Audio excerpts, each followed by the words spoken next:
Alright, hello everyone. I am Rajan, and I am playing Doki Doki Literature Club. Uh, don't worry everyone, I majored in literature in college. I know what I'm talking about. We're gonna talk about probably some Hemingway. Gonna talk about some Hemingway. We're gonna talk about some Faulkner, but only the first 100 pages because no one can really get past that. I think it's scientifically impossible. Um, but I didn't major in science, so here we go. Doki Doki Literature Club. Uh, wow. Okay, I'm starting to think that this is not the happy-go-lucky game that it was selling itself as. Boy.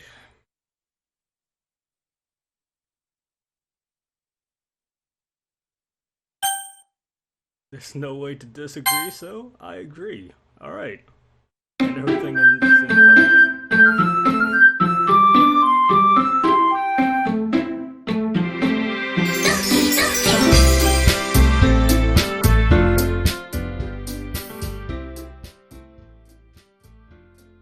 Turning down that volume a little bit for y'all. Uh, Now I don't know a whole lot about this game. This is my first time playing it. I'm pretty sure that when it first came to North America and was localized into English, it was under the name Super Mario Bros. 3. So I'm expecting a lot of, sliding down hills and killing Goombas to steal their shoes. Uh, I don't know, we'll see. Yeah. That might. Yeah, we're adjusting things on the fly here. Yeah, I need help. How are you gonna help me, game? Oh shit, it opened a browser.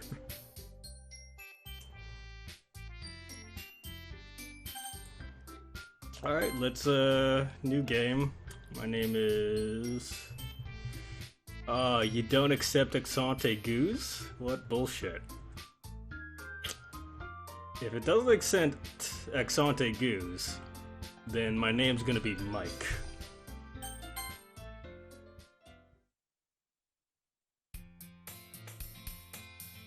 Oh, no, someone I don't know is saying, hey, this is my worst nightmare. This game is already super disturbing.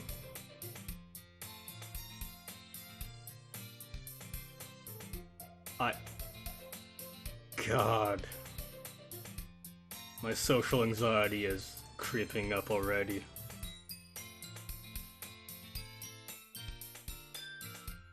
So, why the question marks? Was that just for my benefit? Because Mike clearly knows who Sayori is.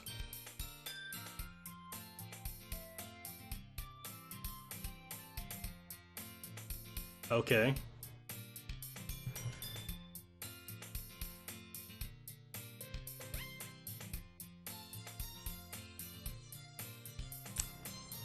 Should I be narrating this?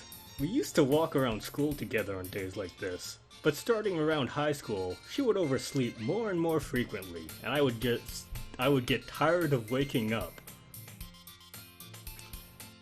But if she's going to chase after me like this, I almost feel better off running away. Damn, Mike's an asshole. However, I just sigh and idle in front of a crosswalk and let Sayori catch up to me. Okay, this is Sayori. Hey. Okay, I gotta find Sayori's voice here. Give me. I overslept again. Yeah, I think that's it. I overslept again. But I caught you this time. Maybe, but only because I decided to stop and wait for you. So I guess Sayori isn't a very fast runner. Hey, you say that like you were thinking about ignoring me. That's mean, Mike. I mean, to be fair, I wouldn't want to talk to someone with that voice either. Well, if people stare at you for acting weird, then don't want them to think we're a couple or something. Fine, fine. You did wait for me after all. So he does want to think that they're a couple. I guess you don't have it in you to be mean if you want to. Whatever you say, Sayori.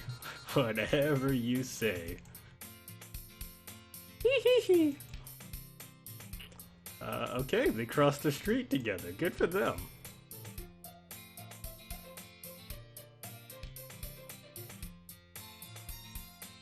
Alright, other students commuting. By the way, Mike, have you decided a club to join yet? A club?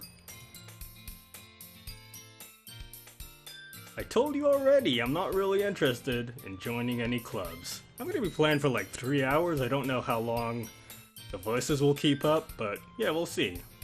I haven't been looking either, said Mike. That's not true. You told me you would join a club this year. Did I?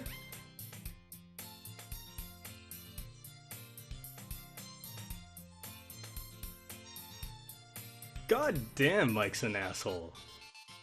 He dismissively goes along with whatever she's going on about. Wow. Sayori likes to worry a little too much about me, and I'm perfectly content just getting by on the average while spending my free time on games and anime. Uh-huh. Maybe you should join like a gaming or an anime club. Mike, have you thought of that? I started a film club in high school with some friends, and I'm not gonna say it went poorly. I'm just gonna say that what we did may have been illegal. All right, here we go. Sayori. I was talking about how I'm worried that you won't learn how to socialize or have any skills before college. Your happiness is really important to me, you know? And I know you're happy now, but I die at the thought of you becoming a NEET in a few years because you're not used to the real world. Boy. You trust me, right? Don't make me keep worrying about you. Alright. I'll look at a few clubs if it makes you happy. No promises, though. Will you at least promise me you'll try a little? Sayori! I'm coming around with Mike on this one. Sayori is butting into his business. Yeah, I guess I'll promise you that. Yay! Why do I let myself get lectured by such a carefree girl? Was that really I guess it was a lecture. More than that, I'm surprised I even let myself relent to her. I guess seeing her worry so much about me makes me want to ease her mind at least a little bit, even if she does exaggerate everything inside of her head. Okay. So far, ordinary day, I guess.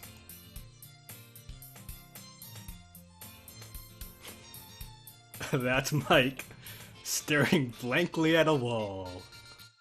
What a weirdo. Just watching paint dry, watching the shadow crawl across the ceiling. Wow. What a life he leads. Clubs.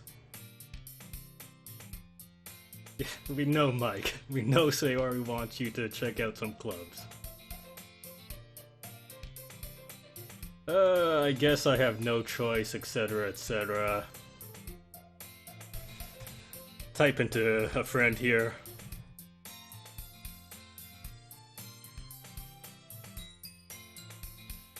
Yeah, no, go to the anime club. You just said you like anime. You can join the anime club. And if it's anything like film club that I started in high school, some of the things will be vaguely pornographic, so like, hey, win-win. Sayori must have come into the classroom while I was high as shit, staring at a wall. Fucking... yeah, no, Mike's high as shit. What? He went into the bathroom during lunch break and just had ripped a bong or something. His mom put edibles in his lunch by accident or something.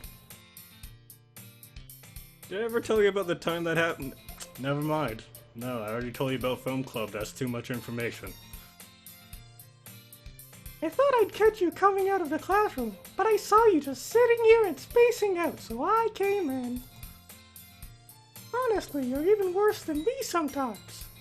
I'm impressed. You don't need to wait up for me if it's going to make you late for your own club. Well, I thought you might need some encouragement, so I thought, you know. You know what? I thought you might want to take a hit out of my bong. Oh, well, then you could come to my club. Is it a bong club? Yeah. There's no way I'm going to your club. Meanie. Sayori is vice president of the literature club.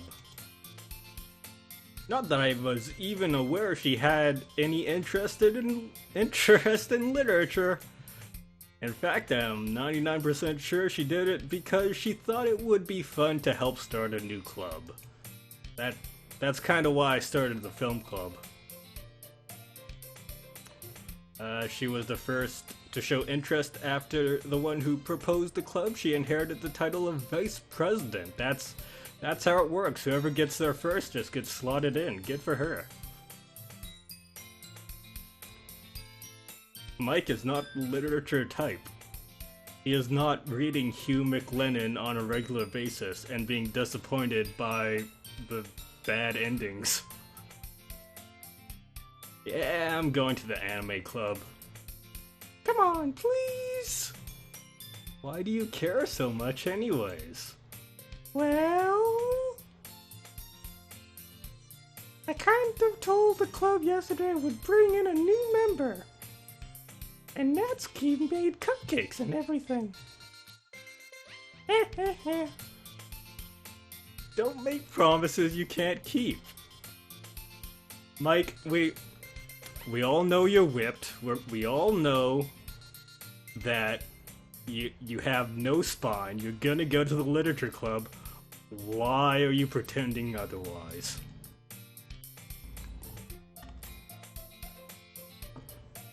I can't tell if Sayori is really that much of an airhead, or if she's so cunning as to have planned all of this out.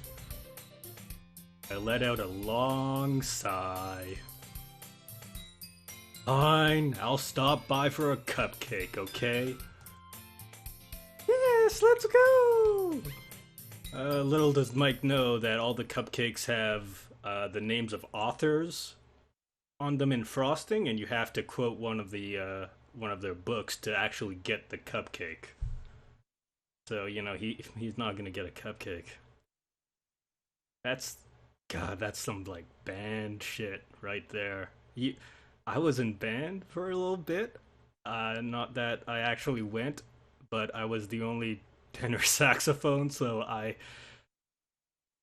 was roped into doing stuff sometimes. Yeah, you know, I played saxophone. It was a good time, and I never went for the cupcakes.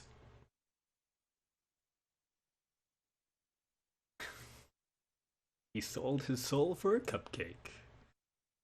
That's a weird way of saying he joined a literature club.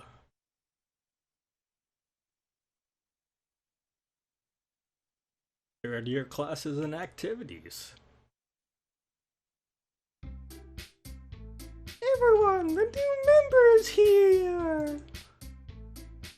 I told you, don't call me a new member. Girl number one, okay. Gotta find her voice. Welcome to the Literature Club. It's a pleasure meeting you. Sayori always says nice things about you, says girl number one. Girl number two. Okay, gotta find her voice, just warming up the vocals. Seriously? You brought a boy? Yeah, I think I found nailed it. Way to kill the atmosphere. Ah, Mike, what a nice surprise. Welcome to the club. I hope I don't get these voices mixed up, you know, that'd be really embarrassing. All words escape me in this situation. This club is full of hotties. Look at all these waifus. There's a waifu. There's a waifu. There's a waifu. All wife-foos.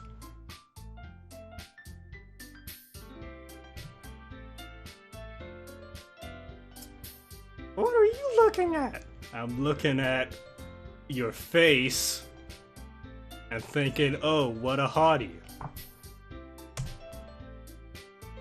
If you want to say something, say it.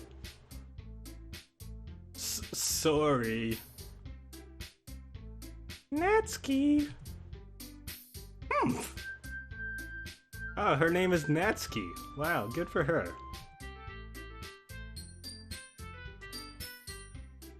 The girl with the sour attitude, whose name is apparently Natsuki, is one I don't recognize.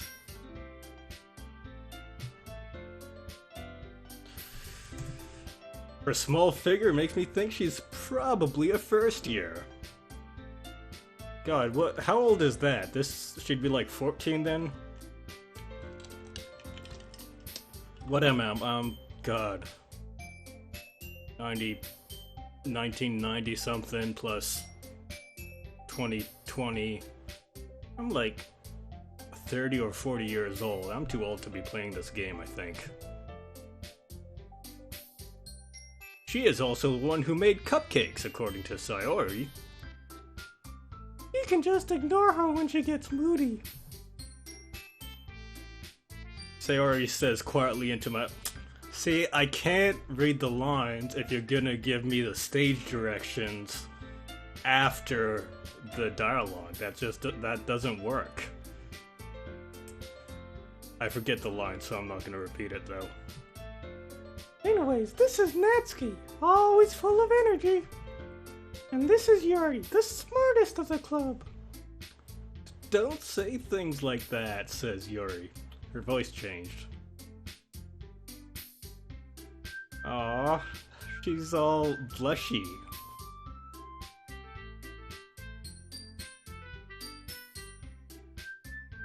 Yuri, who appears comparably more mature and timid, seems to have a hard time keeping up with people like Sayori and Natsuki.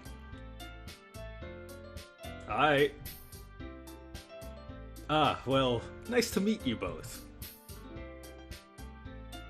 It sounds like you already know Monica, is that right? That's right, says Monica. It's great to see you again, Mike. Monica smiles sweetly, and then does that pose for some reason. We do know each other. Well, we rarely talk, but we were in the same class last year, that counts, right? Right? Right? Monica was probably the most popular girl in class. Smart, beautiful, and athletic. Completely out of my league. I'm not smart, beautiful, or athletic. Oh no. Woe is me. So having her smile at me so genuinely feels a little like I'm gonna join the stupid club. You too, Monica. Monica, I guess, is how you pronounce that, but I don't... She's a Friends character, is what I'm saying. Come sit down, Mike. We made a room for you at the table, so you can sit next to me or Monica. Oh, this is my first choice, I bet. I'll get the cupcakes. Hey, I made them. I'll get them. Sorry, I got a little too excited. What is... When you make a tint with your fingers, what does that mean, actually? Then how about I make some tea as well? Says Yuri.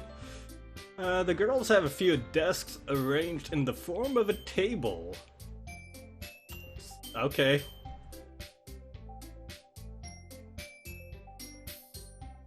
Oh!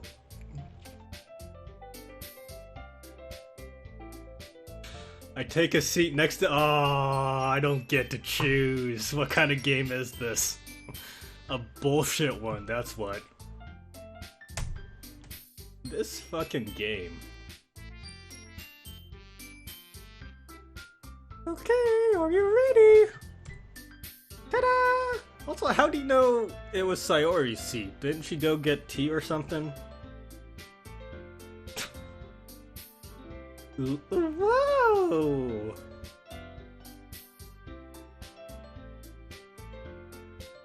Natsuki lifts the foil off the tray to reveal a dozen white fluffy cupcakes decorated to look like little cats. Cats? With chocolate ears and icing whiskers. We couldn't get a picture of those cupcakes, huh? So cute! I had no idea you were so good at baking, Natsuki. Well, you know. Just hurry up and take one. Oh, she got a little fang. Look at the little fang. She's a vampire. Oh no. She's gonna suck my blood and I'm not gonna see it because I'm gonna be looking in a mirror? This is awful. Alright, everyone grabs one. It's delicious. You gotta give me the stage directions before the dial. Game.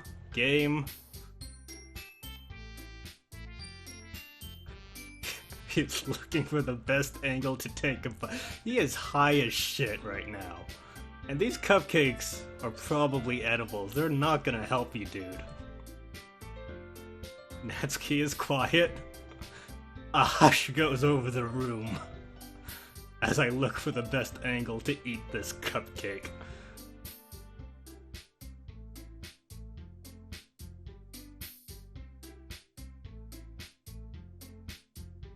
You could ask her, she's right there. This is really good. Thank you, Natsuki. Why are you thanking me? Because you made it, dummy. You made this cupcake, and I'm eating it, and I like it, so I'm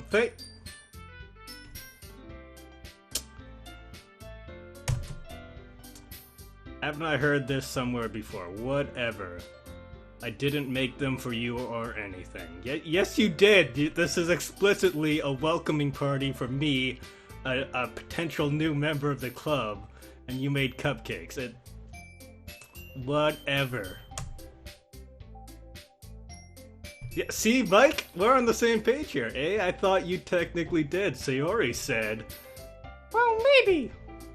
But not for you. No, you dummy. Alright. You made them for like a Schrodinger's new club member. A club member who is both here and not here at the same time. And that ties in with the cat cupcake. Whoa. Chat, we just, there's no one chatting, whatever. But I think we opened this game. I think we cracked this case wide open.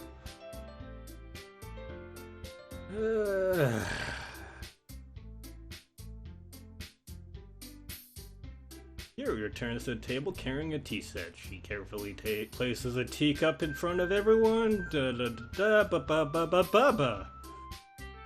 keep the whole tea set in... Oh, this is Mike. I'm sorry. I got the... Boy. You keep the whole tea set in this classroom? No, what? Oh, jeez. The wrong voice again. This is supposed to be Yuri. I was doing Natsuki. Alright. Don't worry, the teachers gave us permission. After all, Doesn't a hot cup of tea help you enjoy a good book? I guess. Don't let yourself get intimidated. Yuri's just trying to impress you. That's not. You're all blushy again. Insulted, Yuri looks away. I mean that, you know. These voices are really fucking with me. I believe you. I believe you, Yuki.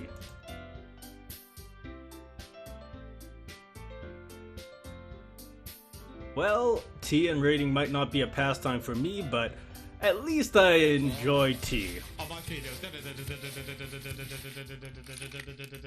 Like that, bro.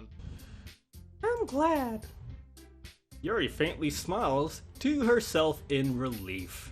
She would be devastated if I, a man she just met 2 minutes ago, didn't enjoy her tea. Can you imagine how embarrassing it would be if I didn't like her tea that she made specifically for me? What? God. Just devastated.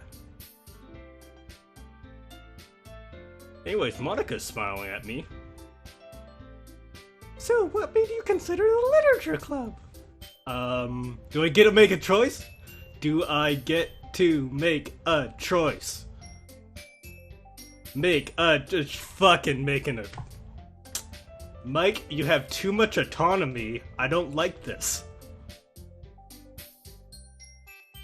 Well, I haven't joined any clubs yet, and Sayori seemed really happier, so... That's okay, don't be embarrassed. We'll make sure you feel right at home, okay? As president of the literature club, it's my duty to make the club fun and exciting for everyone. Monica, I'm surprised. How come you decided to start your own club? Is it because you like literature, maybe? I mean, I started film club because I wanted to roam around the school at night and wreak havoc, but this is me, Rajon, personally, but I might be an edge case. You could probably be a board member for any of the major clubs. Weren't you the leader of debate club last year? How does he know so much about Monica's life? I do not keep track of people this well. Haha, well, you know. To be honest, I can't stand all the politics around the major clubs. Is there a lot of politicking in clubs? In film clubs, we just tried to, find VHS cassettes of, Even Dwarves Started Small and other films we should not have been showing high schoolers. There wasn't a whole lot of politics. I guess if anyone found out about Film Club, there would have been politicking. It feels like nothing but arguing about the budget and publicity and how to prepare events. Clubs have budgets? Wow. I'd much rather take something I personally enjoy and make something special out of it. And if I encourage others to get into literature, then I'm fulfilling that dream. Monica really is a great leader. Yuri also nods in agreement. People love Monica. Good for her. Then I'm surprised there aren't more people in the club yet. It must be hard to start a new club. Especially one so boring like so exciting like a literature club. You could put it that way, says Monica. Her voice takes on a gruff, Lawrence Tierney-esque tone. Not many people are very interested in putting out all the effort to start something brand new. Especially when something that doesn't grab your attention, like literature. Oh, she said it for me. That voice is too rough. You have to work hard to convince people you're both fun and worthwhile. It's also too similar to Mike's and Sayori's, I think, that Lawrence Tierney voice. But it makes school events like festivals that much more important. How do you plan a festival around a literature club? Do you have to convince everybody like a month beforehand to read the same book that the club's reading? Anyways, I'm confident that we can all really grow this club before we graduate. Right, everyone? Yeah! We'll do our best. You know it! Wow, everyone is so enthusiastic. Also, just as Mike, I just want to get into Mike's head a little bit here. Look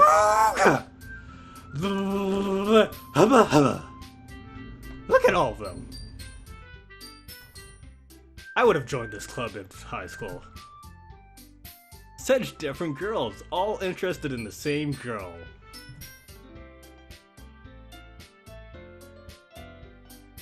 Haruka must have worked really hard to find these three. Okay. Yeah, no, you should join this club, Mike.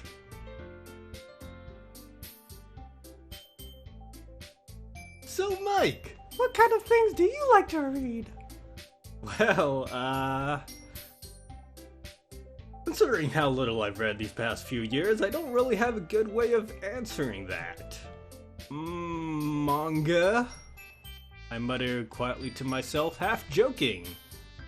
Oh, Natsuki's a fan! She's a big manga reader. Not much of a reader, I guess. Well, yeah, that can change. What am I saying? Aww, he saw her sad smile and, he was so sad, I guess.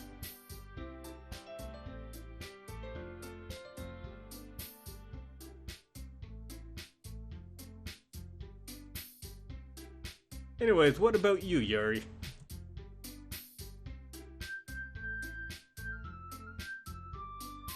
Well, let's see.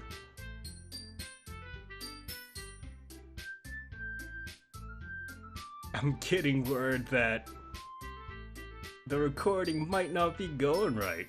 Who knows? Who knows?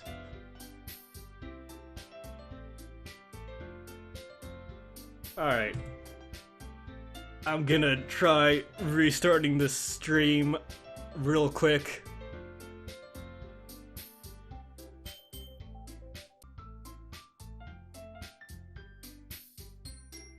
Alright. Anyways, what's Yuri doing? Oh, Tim's typing. We'll see how long that lasts for, Tim. We'll see how long this is, doings.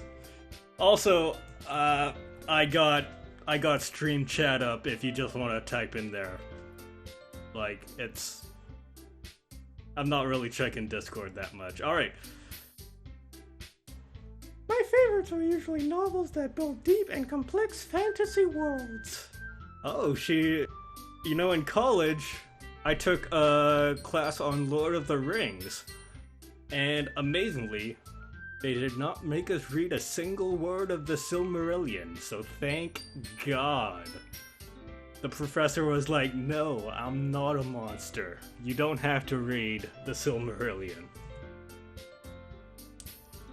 The level of creativity and craftsmanship beyond me is amazing to me.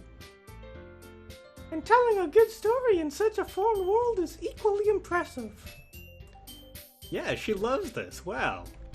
She's a big fantasy head. She loves Conan the Barbarian and Lord of the Rings and Dem Narnias. Seems so reserved and timid since the moment I walked in, but it's obvious by the way her eyes light up that she finds her comfort in the world of books, not people. She seems sociable enough, like she's talking to people, to someone she just met. Seems more sociable than you, Mike. Fucking glass house, son of a bitch. But you know, I like a lot of things. Stories with deep psychological elements usually immerse me as well. Isn't it amazing how a writer can so deliberately take advantage of your lack of imagination to completely throw you for a loop?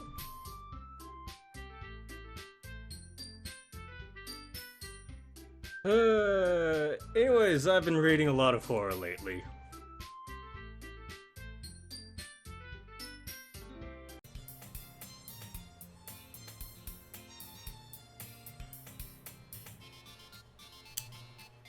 Okay, I'm back. And, the game crashed. So, you know what we're gonna do? What? It doesn't let us skip? You piece of shit. Ah.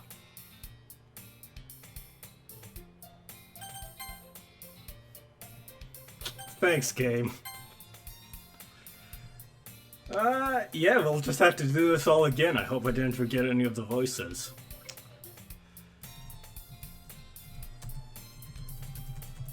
I overslept again! Okay, You mean, Mike? whatever you say, Sarah. By the way, Mike, what about clubs? Yeah, well, what about clubs? Yeah, you should join a club. I like being an anime guy. I don't want to join a club. But you should join a club. I care about you, Mike, and so forth. I'm worried about you. Yeah, and I'm staring at a blank wall. Oh no, I'm high as shit. Oh, sorry. Yeah, come join my club. I told them there'd be cupcakes, and you're a cupcake. Well, if I'm a cupcake, I guess I have to join the literature club. Wow. Oh, you're so mean, Mike. Anime club? No, anime's for losers. Come join the literature club. It's for cool people. Well, I guess if it's for cool people, I sold my soul for a cupcake.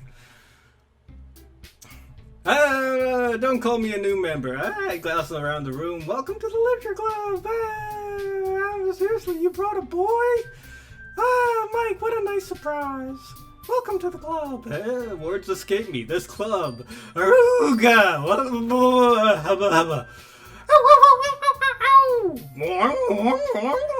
Look at all them hotties. Look at all the cute girls. I would join this club in high school. Wow, did I tell you about film club? Well, I did a film club. It was bad. Our supervisor implicitly condoned film club, and he should not have. My God. Hey, both of you. Wow, geez, that's right. It's great to see you again, Mike. Oh yeah, we were in class together a while ago, but you were too hot for me, so I didn't pay much attention to you. Monica. Come sit down, Mike. Do I get to make a choice? I get to choose between who to sit between. I don't get to make a choice. What kind of bullshit game is this? Oh no. Hurry up and take it off, says Monica. It's delicious. Wow. Oh, go. She's gonna watch me eat. Oh, it's a kink. It's a kinky kink. Watch me eat this cat cupcake. It's very good. It's not like I made it for you or anything. But you totally made it for me. I'm the new member. You made cupcakes for the new member. Dummy. Tea. Oh, I like tea. Oh no, I don't like being questioned. I'm being questioned by this cute girl. Oh, she's gonna ask me what kind of books I like, and I don't like books. Books suck. But I can't tell this to literature club members. They love books. They hug books as they fall asleep. They use books as pillows, and I assume they eat books for breakfast. Like I don't know much about literature, but that's what you do with it, right? Hemingway, yeah, Hemingway. He Dusty Road is full of dust, and the dust is all full of dust, and he walks through the dust. Then he eats some cheese and wine. There's some kind of baby. A lot of eating in those books. Oh, okay, yeah. I'm catching up to where I was. Doki Doki Fast Forward Literature Club. That's right. I like a lot of things. I like fantasy. I like them fantasies. I like them psychological stories. I really like Silence of the Lambs. I thought that Hannibal Lecter, he was a cool guy.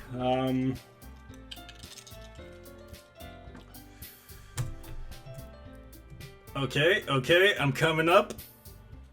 Anyways, I've been reading a lot of horror lately. I read a horror books once. I read a book called Goosebumps. It was by R.L. Stine, and it was about people, but the people had faces on the back of their heads because they were actually alien peoples. It was quite a twist. They also had regular faces on the forward of their heads that they used for some reason. I was never quite sure why. I guess just to trick the audience, because the other humans in the book knew they were aliens. Those books were poorly written. I desperately grasp something I can relate to at a minimal level. You're dumb as a rock, Mike. You nailed that one. Really? I wouldn't have expected that, Yuri.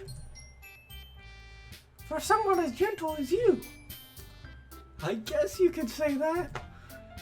But if a story makes me think or takes me to another world, then I really can't put it down. Surreal horror is often very successful at changing the way you look at the world, if only for a brief moment. I read the Gremlins novelization once. It was great. You really got into the head of what Gizmo was thinking that whole time. Yeah, it really expanded upon the movie, which I appreciated. That's a true story, by the way. The Gremlins novelization, big fan. Big fan. I hate horror. Oh, why's that? 'Cause it's spoopy. Natsuki's eyes dart to me for a split second. Never mind. You usually like to write about cute things, don't you, Natsuki? Oh, is this a writing club? Is this creative writing? I am excited. Oh no, it's not creative writing. You left a piece of scrap paper behind last club meeting. It looked like you were working on a poem called... Don't say it out loud! Oh no, she's gonna say it and it's gonna be embarrassing. And give it back. Fine. Hey, your cupcakes, your poems. Everything about you do is just as cute as you are. I don't like where this is going. I'm not cute. Natsuki, you write your own poems? Well, I guess sometimes. Why do you care? I think that's impressive. I've been working on a poem myself, but I can't get past roses or red. I don't know what the line after that should be. It's just, it's really messing with me. Not a lot of things rhyme with red, you know? Anyways, why don't you share them sometime? No. You wouldn't like them. Not a very confident writer yet. That's not how you get someone out of their shell, Mike. I understand how Natsuki feels. Sharing that level of writing takes more than just confidence. That poem was a real piece of shit.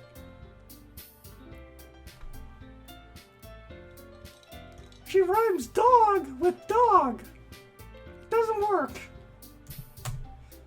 The truest form of writing is writing to oneself. You must be willing to open up to your readers, exposing your vulnerabilities and showing even the deepest reaches of your heart. Damn. Got like a Joni Mitchell here. Do you have writing experience too, Yuri? Maybe you could share some of your work and set an example, and help Natsuki feel comfortable enough to share hers. Oh, Yuri is nervous again. Oh no. I guess it's the same for Yuri. No one wants to share their creative endeavors. Oh, I wanted to read everyone's poems. We sit in silence for a moment.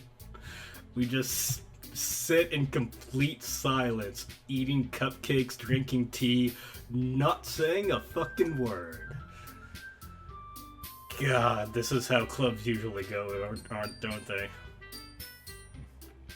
We're an hour in and there's no real thing. Oh yeah, I should save. I should save this game in case it breaks again. Okay, Monica is talking. I have an idea, everyone. Yeah. You didn't need Nat and Yuri to both be in this cutting game. They are just doing an ellipsis followed by a question mark. That could have easily been handled by one of the characters.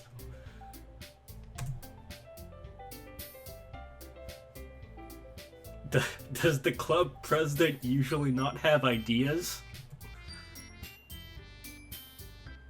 Oh, this is fun. Let's all go home and write a poem of our own. Then next time we meet, we'll share them with each other. That way, everyone is even. Nobody likes this idea.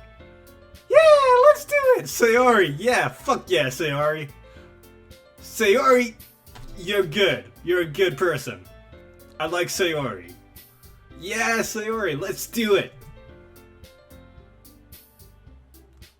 Plus, now that we have a new member, I think it will help us all to get a little more comfortable with each other and strengthen the bond of the club. Isn't that right, Mike? Oh shit, I'm a new member now. I am officially a new member. I have no say in the matter. Hold on, there's still one problem. Yeah, what's that? Oh no, Mike, don't do it. Just go with the flow, man. Go with the flow. I never said I would join this club.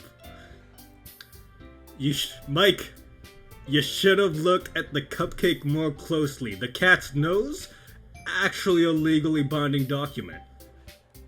I don't make the rules, I'm just saying. You ate the cupcake, you're joining the club.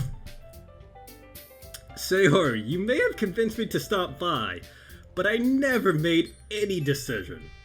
I still have other clubs to look at, and, I lose my train of thought. All these girls stare at me sadly.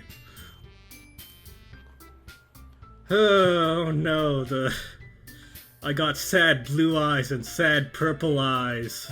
Elizabeth Taylor here, sad green eyes, sad pink eyes. Oh, this is terrible. All the colors of the rainbow looking at me like I'm a complete asshole.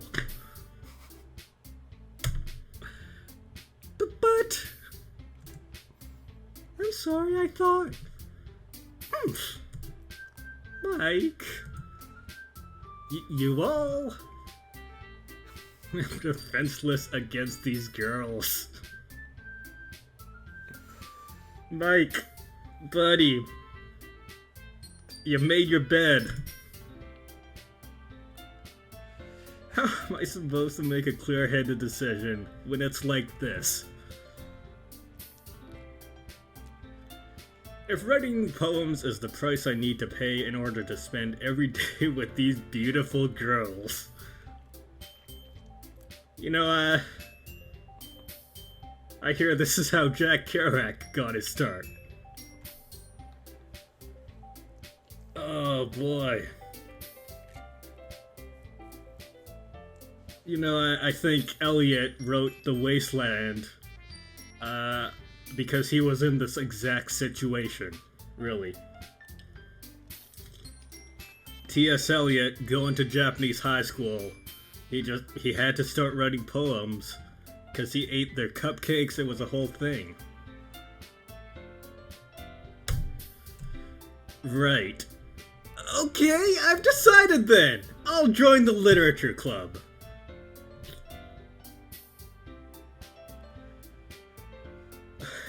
One by one, the girl's eyes light up. Yes! I'm so happy! Sayori wraps her arms around me, jumping up and down. God, Sayori is enthusiastic. You really did scare me for a moment.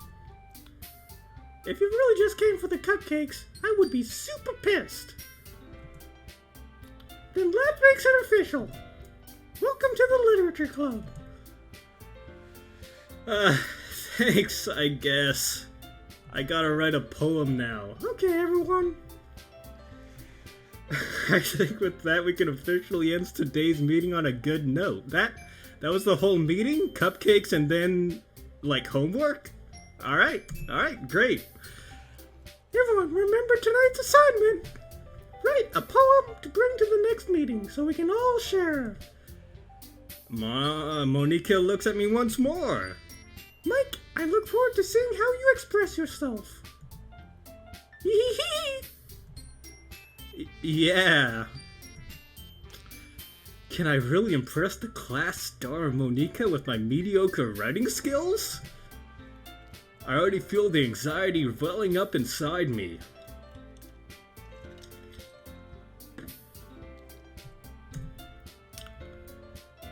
Meanwhile, the girls continue to chit-chat as Yuri and Natsuki clean up their food. You think you could help a little, Mike? Mike, do you think as the new member you could kinda help them clean up a little bit? You dumbass. Hey Mike, since we're already here, do you want to walk home together? That's right, Sayori and I never walk home anymore together because she always stays after school for clubs. Sure, might as well. Yay! Damn, Sayori, girl. You got Mike in the palm of your hands. You have him eating out of your fingers. You won, girl. You already did it.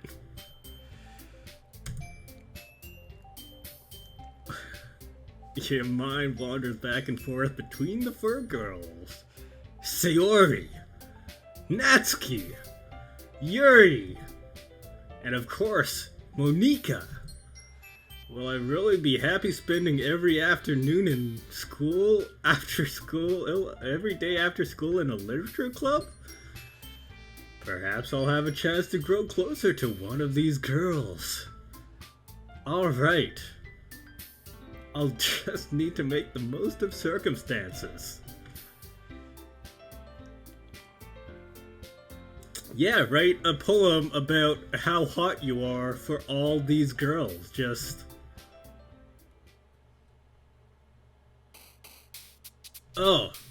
New music, thank God. I was so sick of that song. Okay, pick words you think your favorite club members would like. Something good might happen to whoever likes the poem the most. Okay, this is fun. 1 of 20, wow. Okay, I'm gonna save scum this. I'm gonna save this. And we're gonna try this. Jump.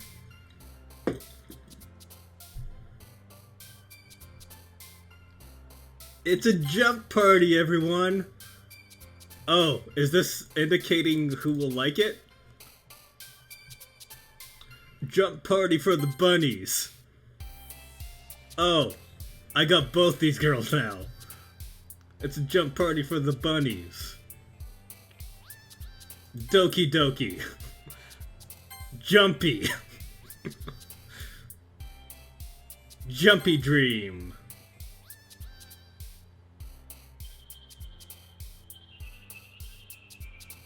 It's awesome. Joy.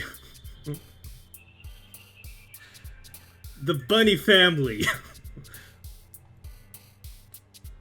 Playing games. It's summer for the bunny family. The bunny family smile with their bunny mouths. Love. Bunny's doing philosophy. Fluffy philosophy. Talking about Descartes with his bunny ears. It's a playground of bunny fun. I guess there's also a cat. I don't know. Yeah, the cat is playing with the bunnies in the bunny playground, talking philosophy. Nature. And then dancing. Hi again, Mike. Yo, Monica, yo. I wrote a poem about bunnies. Hi again, Mike. Glad you didn't run away on us. Ha ha ha ha. Yeah, poetry is easy, Tim Ozoma. I'm just spitting hot rhymes about these bunnies. Nah, don't worry. This might be a little strange for me, but at least I keep my word. Back to the literature club. I was the last to come in, so everyone else is already hanging out. Thanks for keeping your promise, Mike. I hope this isn't too overwhelming a commitment for you. Making you dive headfirst into literature when you're not accustomed to it. No, come on, like he deserves any slack. You're right, Natsuki. You're tough, but I deserve it. Sayori told me you didn't even join any clubs last year.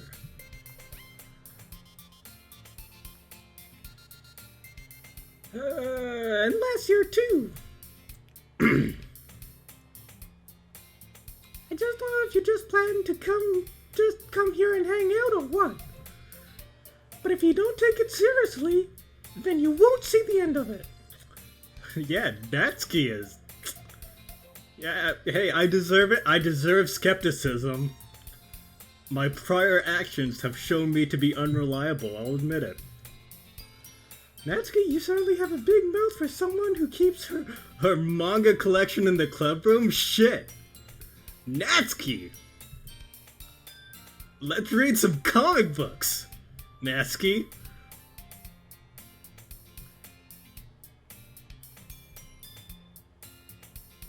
Damn right it is. I took a comic book course in college. I read Fun Home and V for Vendetta and some Joe Sacchi work. Maybe I think it was Palestine. I read comic books in college, and I got credits for it. Fuck yeah, comics are literature.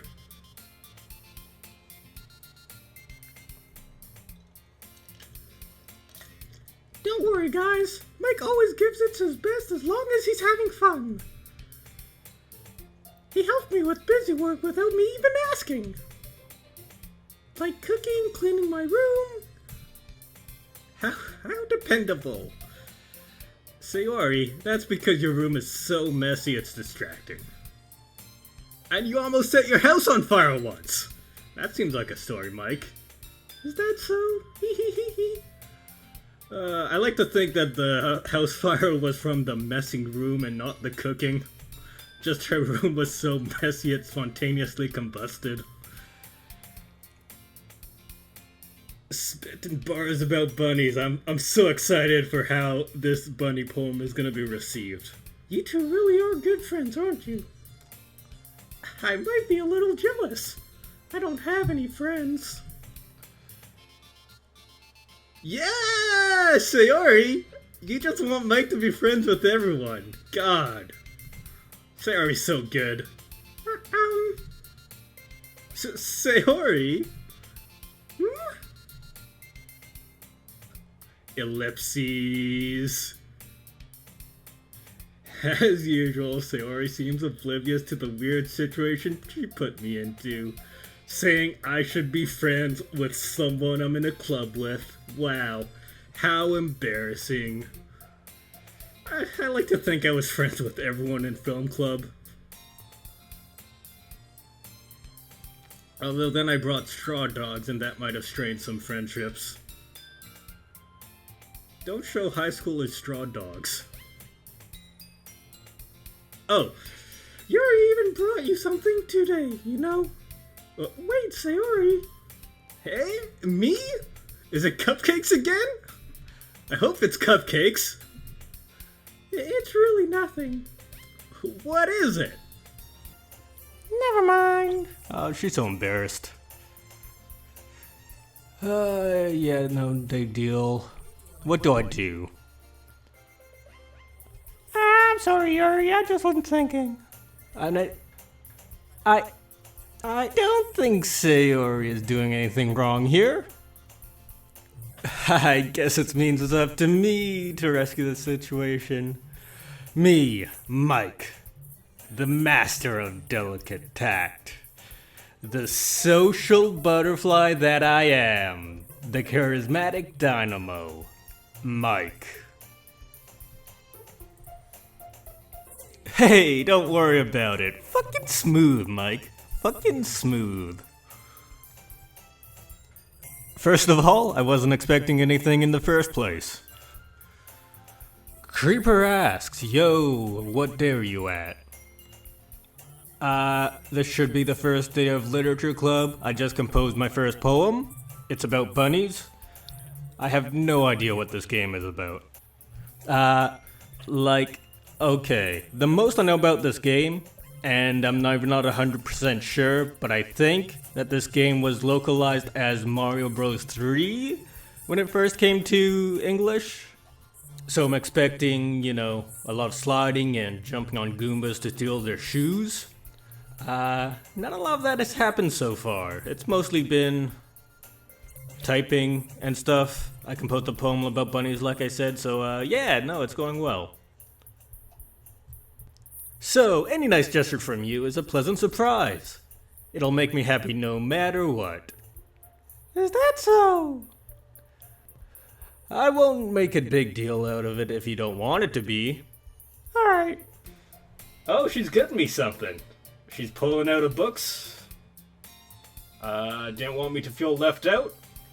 I picked up a book that I thought you might enjoy. It's a short read, so it should keep your attention, even if you don't usually read. And we could, Discuss it. Oh man, discussing books in a literature club? Dang.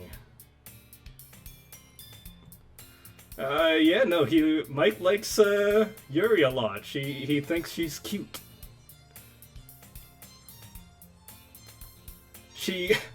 She doesn't know much about me. I'm surprised that she is so confident I'll like it. Yuri, thank you. I'll definitely read this. I enthusiastically take the book. Phew. Well, you can read it at your own pace. I look forward to hearing what you think. Alright, do I get to know what the book is? Is there gonna be a reading minigame?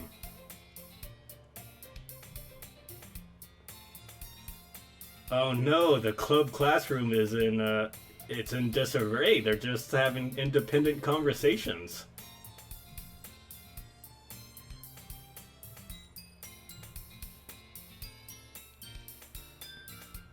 Natsuki's just rummaging in a closet.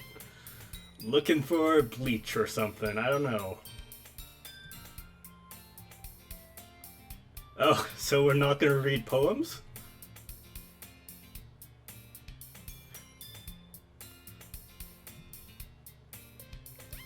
I guess I could always read some of the book Yuri gave me. Yeah, that's literature. That counts. God, Mike. Too tired to fucking read? Come on, man. What were you doing last night, Mike?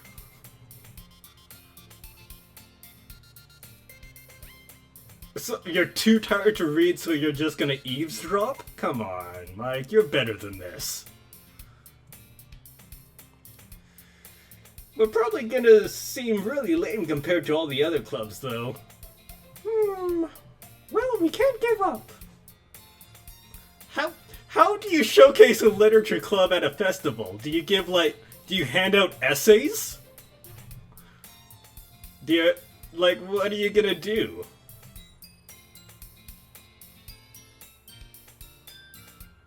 The problem is that the idea of a literature club sounds too dense and intellectual.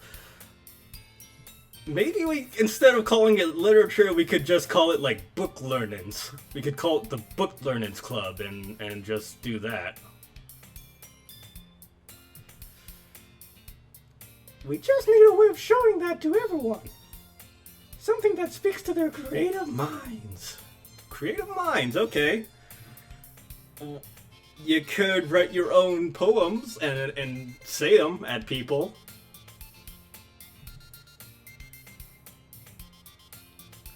Damn, Sayori, you have a low opinion of this club you're in.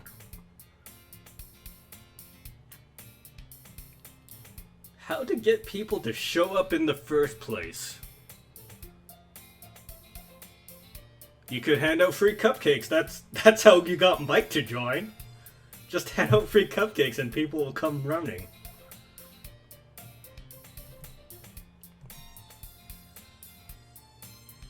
Sayori is taking this really seriously.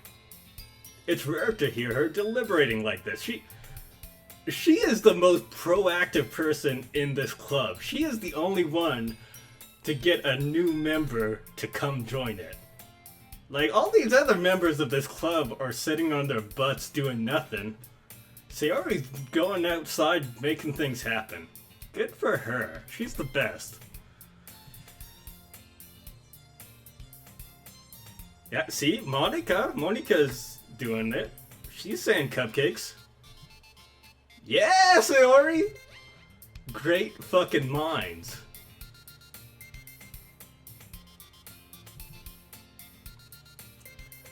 You could even have, like, you know, cupcakes with little literature phrases on them. Like, it was the best of times, it was the worst of times cupcake. And on the one side is chocolate frosting, on the other is just shit. You know, to simulate the best and the worst. I'm just spitballing here. I'm just spitballing.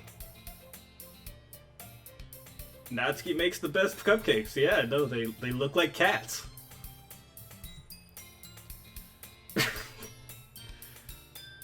No, see, a good vice president will think that whatever their idea is, they'll make the president think they came up with it. Like, Sayori is the Dick Cheney of this operation.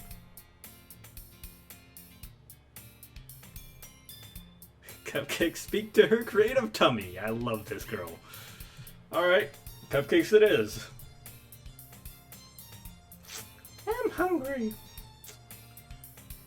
Still need to work out the details of the event itself. I thought we were gonna be sharing poems today.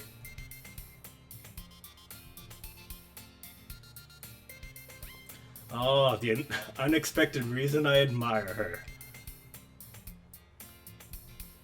Sayori can put her mind to things and make them come to life. Alright. I can't help but wonder what it would be like to see the world through her eyes. Her blue eyes. Wah! That's how you pronounce that. Wah! I opened my eyes to find Sayori's face filling my vision. I nearly fall out of the chair, like the dumbass that I am. Alright. No, that was a great move. by this game. Okay. Good move. Wait. Actually, I'm not sorry at all. It's your fault for sleeping like that. This isn't the napping club. Oh, imagine if it was, though. Yeah, does our school have a napping club? Yeah, what were you doing up so late, Mike? Oh, now, less time for anime? If manga is literature, I see no reason why anime can't be literature. Come on.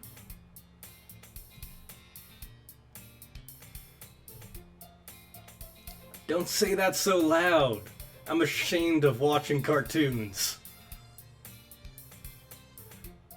If Monica found out that I watched anime, my life would be over. She would judge me so harshly for watching this amazingly popular form of media.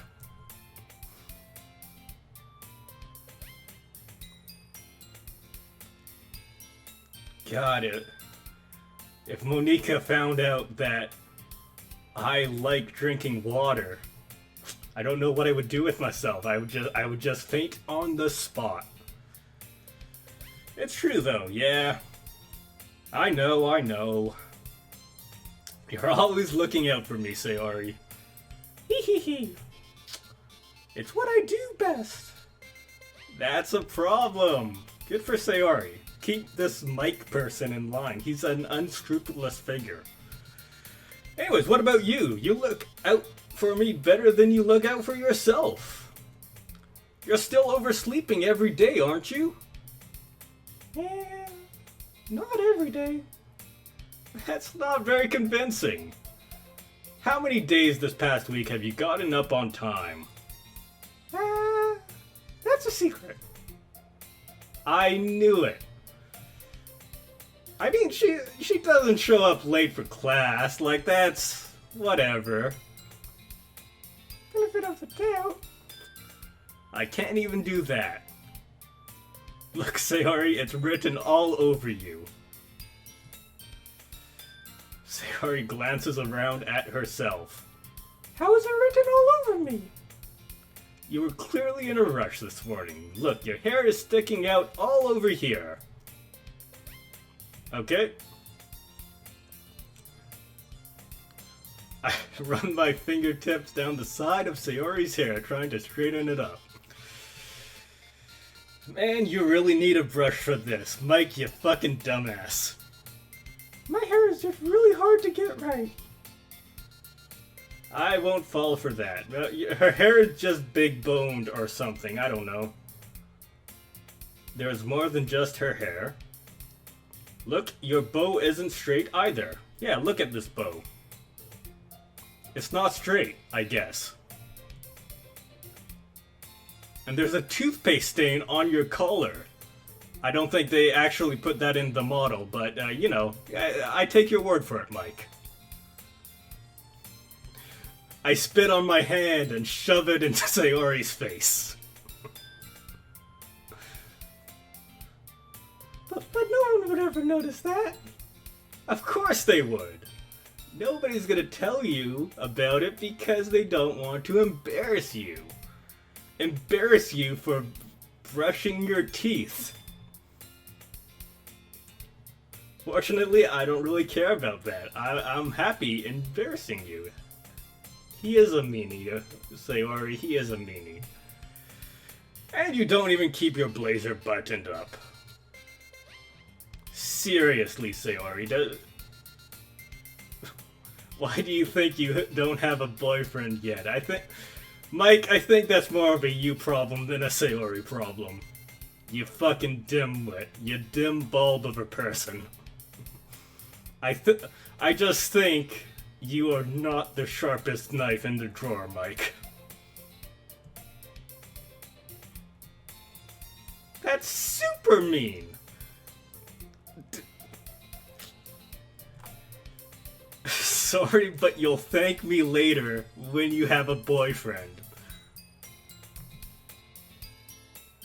I start to button her blazer from the bottom, like an absolute creep. Once you see how much better it looks, you'll change your mind.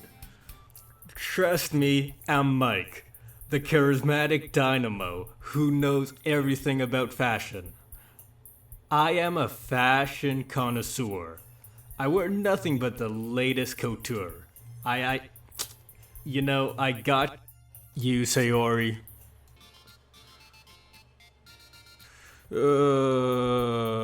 My guy for the Sayori girl is a terrible show. I would not watch that. Oh, but we got a nice cut-in. Okay, that's good. This is so funny. What is? Well, I just think how weird it is to have a friend who does these kind of things. Sayori, you're sharper than Mike gives you credit for. Don't say that. You'll make me feel weird about it, stupid. Ah, shit, Mike. Mike called her a baka. It's okay, though. I'm happy we're like this. Aren't you? I guess. Mike, yeah. You're a dim man.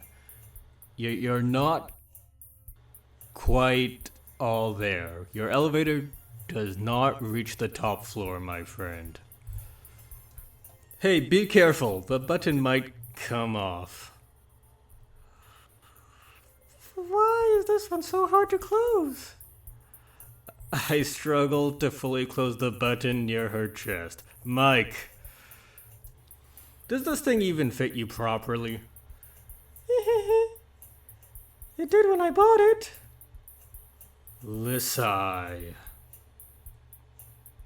If you ever buttoned it, you would have noticed sooner that it doesn't fit you anymore. What are you smiling about? It means my boobs got bigger again. Don't say that out loud. It doesn't matter, Mike. She doesn't care. She doesn't care that you know about her boobs. Anyway, you look so much better now, so... I guess that feels strange to see Sayori's blazer buttoned up like that. That is what gets Mike's motor revving. Just fucking fully clothed, buttons to the top, no skin showing. That is Mike's raison d'etre. He lives for it, man. But it's so stuffy. It's not worth it at all. And then Sayori unbuttons the blazer once more. Good for her.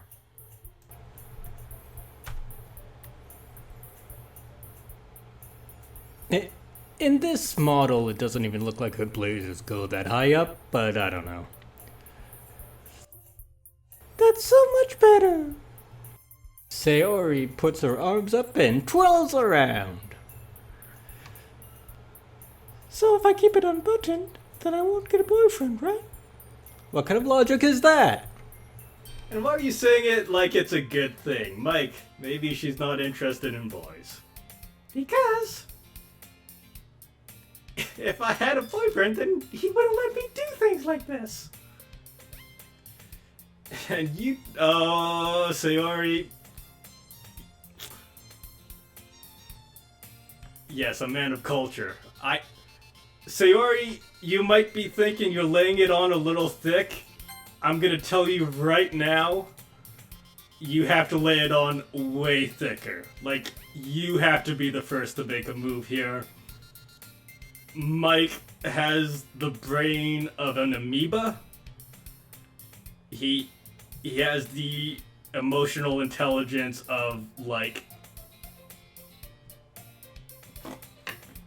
I'm looking around for something. Like, this rusty coin. He cannot bring himself to admit that he cares about you in any way unless you do this first. You're just gonna have to come out and say it. Or strip, one of the two. That's why I like to keep it unbuttoned. Stop saying all these embarrassing things. Stop hitting on me. I don't want a cute girl hitting on me. I didn't say anything embarrassing. Jeez. Just focus on trying to wake up a little earlier. Only if you focus on going to bed earlier. Fine, fine. It's a deal.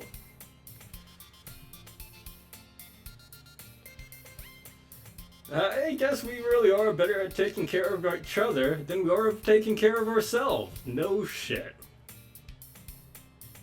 Yeah, I guess so, huh?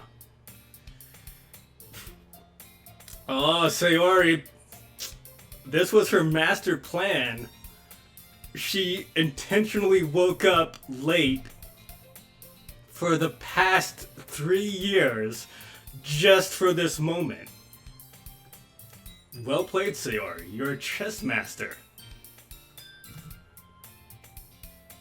You're doing it again, Sayori. But I was joking this time.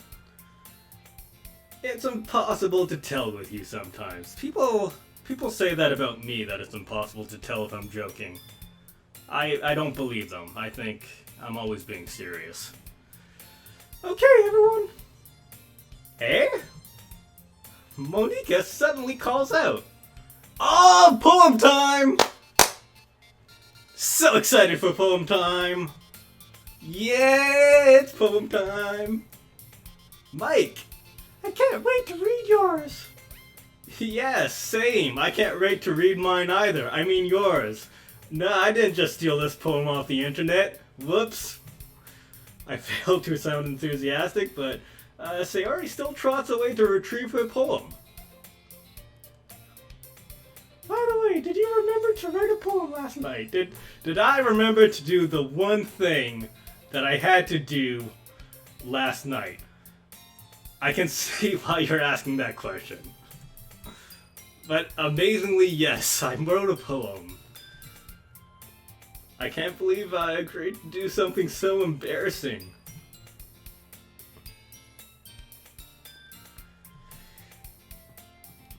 Well, now that everyone's ready, why don't you find someone to share it with? Do I get a choice? Do I get a choice? Sayori and Monika enthusiastically quote the poems. Sayori's is on a wrinkled sheet of loose leaf, torn from a spiral notebook. Sayori speaks to me on a personal level. On the other hand, Monika wrote hers in a composition notebook. Monika, I never trust anyone this neat and organized. I think she's up to something. I also never trust someone who has pristine handwriting.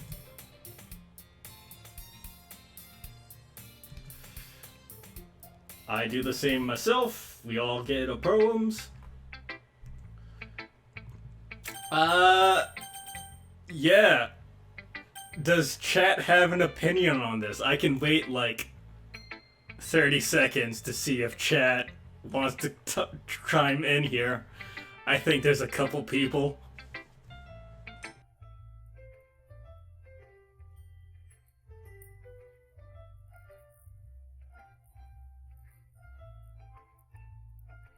Y'all know who my vote's for.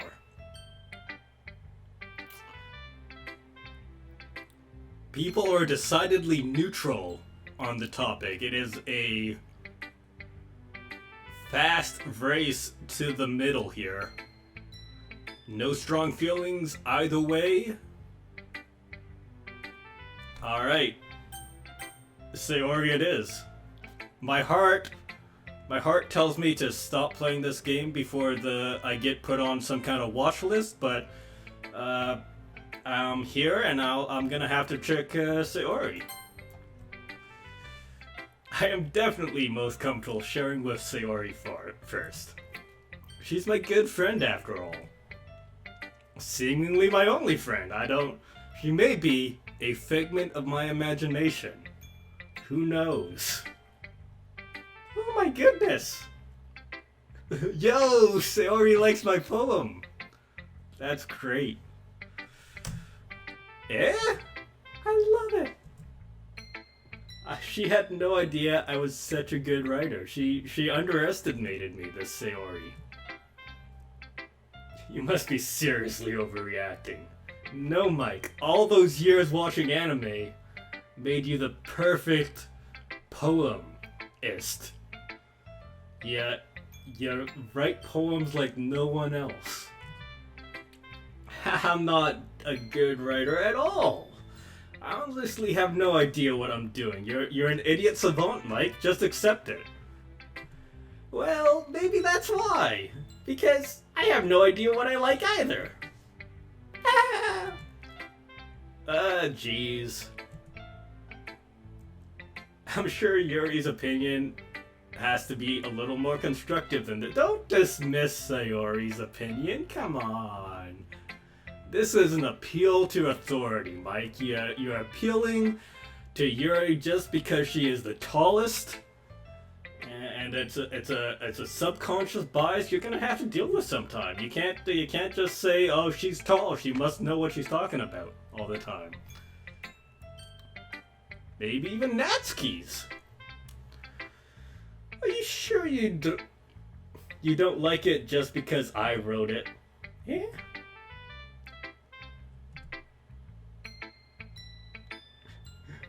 I understand you a lot. Exactly, he's the poemist, he doesn't even know a mist. She understands me a lot better than other people. She understands that when I say bunny, I'm really talking about my deep personal feelings. It's a tremendous communication between these two. It's not just a poem. It's a Mike poem! And that makes it feel extra special. Wow, I can feel your feelings in it. Aw, Sayori hugs the sheet to her chest. Wow! You're so weird, Sayori.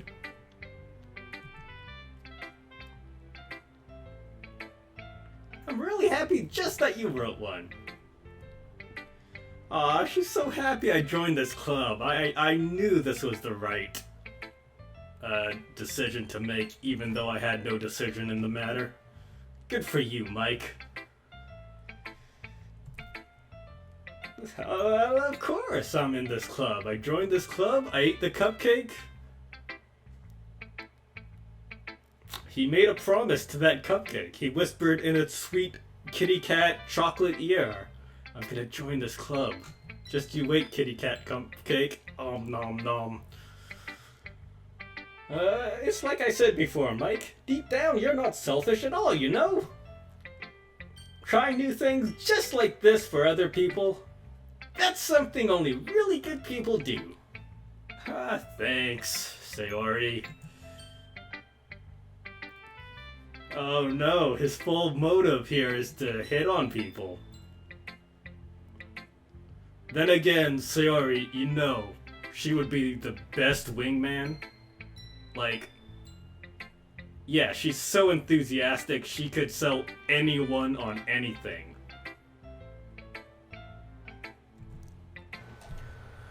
Knowing how much this means to her and all, yeah. And I'm going to make sure you have lots of fun here, okay? That would be my way of thanking you.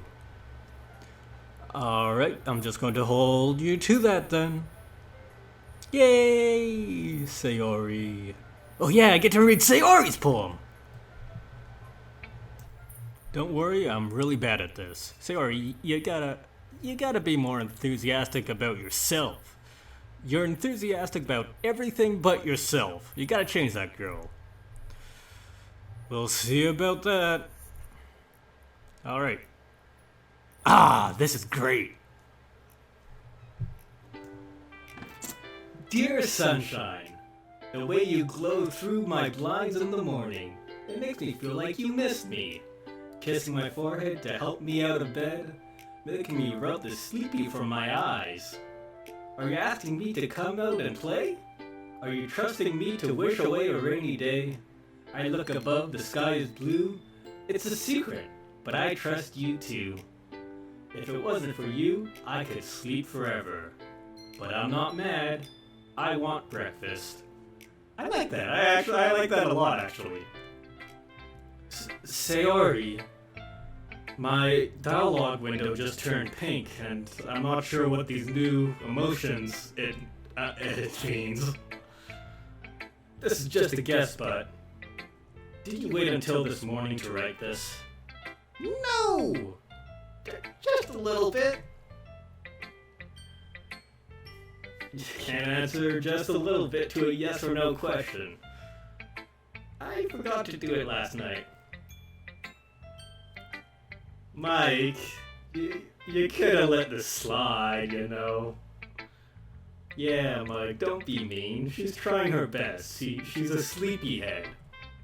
Yeah. I didn't mean to say that was a bad poem.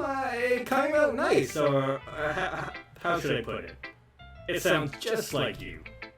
Really? Yeah. Especially that last line. I made eggs and toast. God, she is so enthusiastic about her breakfast. I love this. Even though you were late to school. You're right, Sayori. It is bad to skip breakfast. You deserve those eggs and toast. You shouldn't be cranky, Sayori. Yeah. No point in arguing. Anyways, thanks for showing me. This was so much fun. Monika is the best. Yeah. Yeah, next time I won't forget. I'm going to write the best poem ever. Well, I guess I'll look forward to it. Okay, I'm just gonna roll on through all of these. Yeah, no chat, do you care? I say we go for the top dog. I think after that great initial reception, we show Monika our work.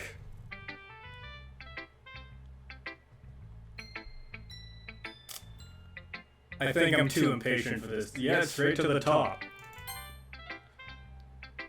Taking this to the manager, alright. Hey, Mike, having a good time so far? Yeah. Good, glad to hear it. By the way, since you're new and everything,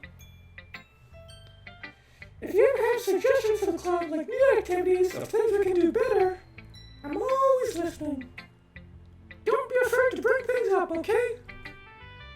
The door to my office is always open. Alright, I'll keep that in mind.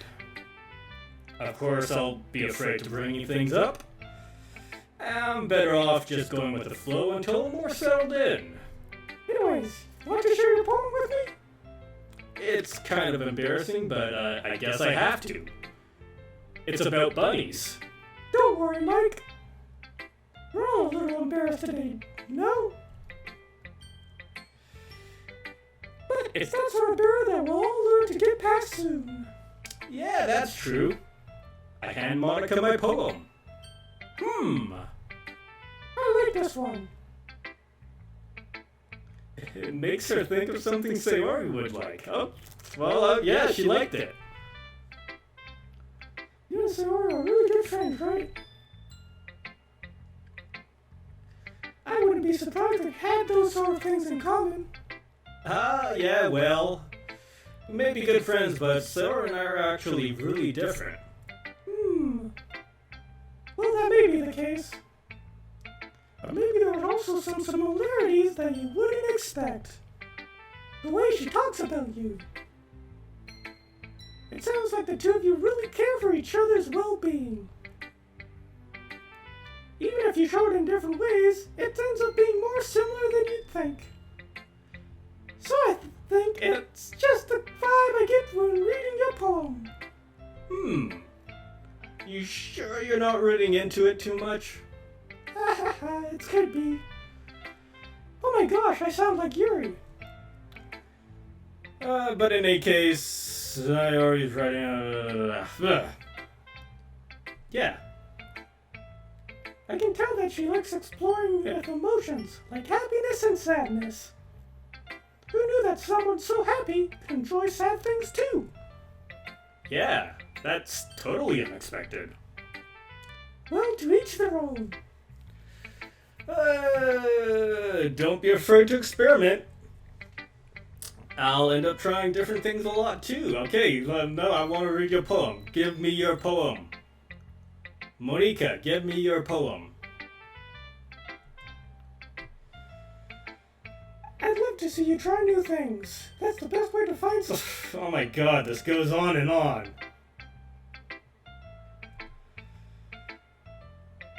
Oh, thanks, Monica.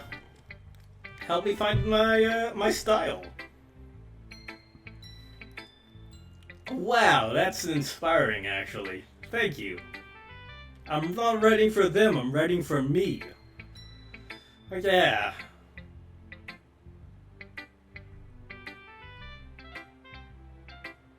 Damn. I bet her secret shame is that she's making appearances to look better for other people. Don't be worried, I'm not very good. I could be wrong, but that's my guess. You sound pretty confident for someone who claims to not be very good. Well, that's because I have to sound confident. That doesn't mean I always feel that way, you know? I see. Well, let's read it then. Hole in the wall. It couldn't have been me. See? The direction the sparkle protrudes. A noisy neighbor, an angry boyfriend. I'll never know I wasn't home. I peer inside for a clue. No! I can't see. I'm real, blind, like a film left out in the sun. But it's too late.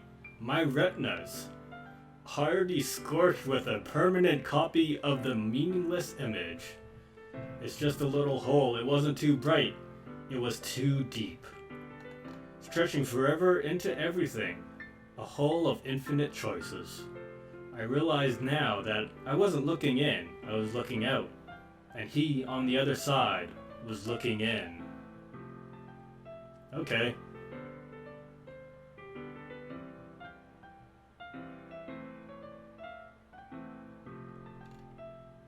Alright, seeing something she doesn't want to see. It's very free form, if that's what you call it. Sorry, I'm not really the right person to ask for feedback. It's okay. Yeah, that kind of style has gotten really popular these days. That is, a lot of poems have been putting emphasis on the timing between words and lines. When performed out loud, it can be really powerful. I'm glad I read it out loud then. I hope everyone was moved by my performance. What was the inspiration behind this one? Well, I'm not sure if I know how to put it. I guess you could say that I had some kind of epiphany recently. It's been influencing my poems a bit. An epiphany? Alright.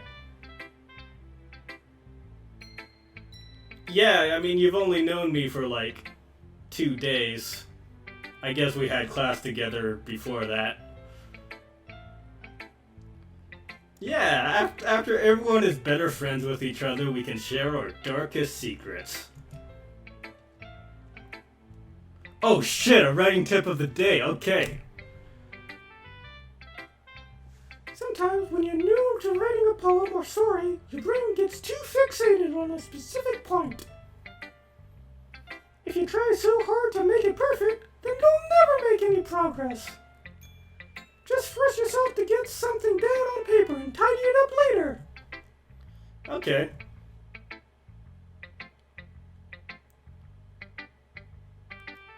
Wow. Yeah, move my hand, go with the flow. Thank you. Wow, thanks, Monica. I guess everyone's gonna come eventually. Yeah, no, let's talk about manga with Natsuki. Yeah, I know. Monica gave us a masterclass there. Okay.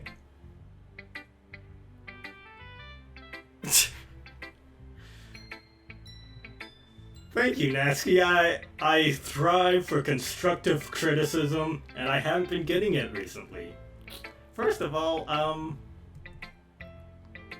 Natsuki rereads my poem. Never mind, I don't feel like giving you my opinion. Eh? Then what's the point of sharing in the first place?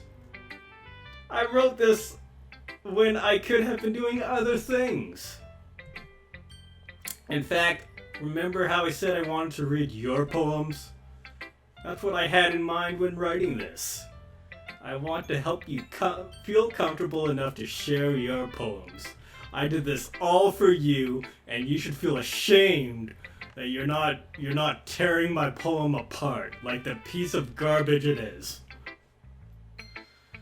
Sorry, anyways, like Monica said, ooh,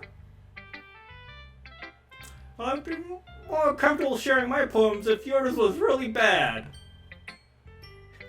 Oh man, you were just supposed to show me some dumb poem and make me go, well, that's not that great, but let me show you how a real literature looks like.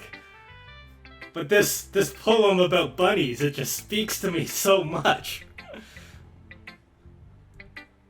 I hope you're happy. Oh no, I wrote too many good words about bunnies. So, in other words, you're saying you liked it.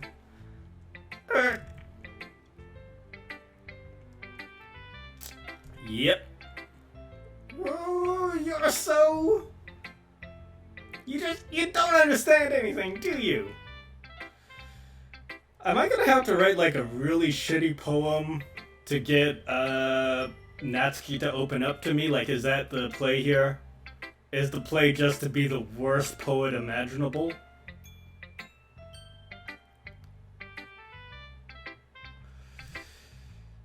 Pretty sure you never actually said that. I say mostly to myself.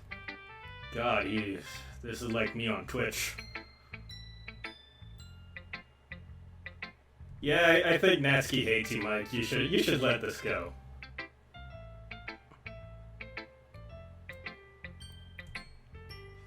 In any case, you still need to show me yours, right?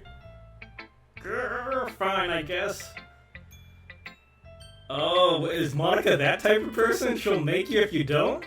Wow, what a strict leader. Oh, she wrote about animals too! This is great! I can't believe she wrote about animals too. This is so good. Monkeys can climb. Eagles can fly. Monkeys can climb. Cricket can leap. Horses can race. Owls can seek. Cheetahs can run. Eagles can fly. People can try, but that's about it. That's actually low-key hilarious. Yeah, there's no bunnies in this poem, but it otherwise top marks to Natsuki.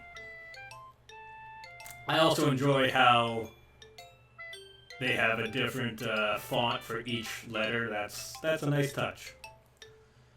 Indicative about what the people are into.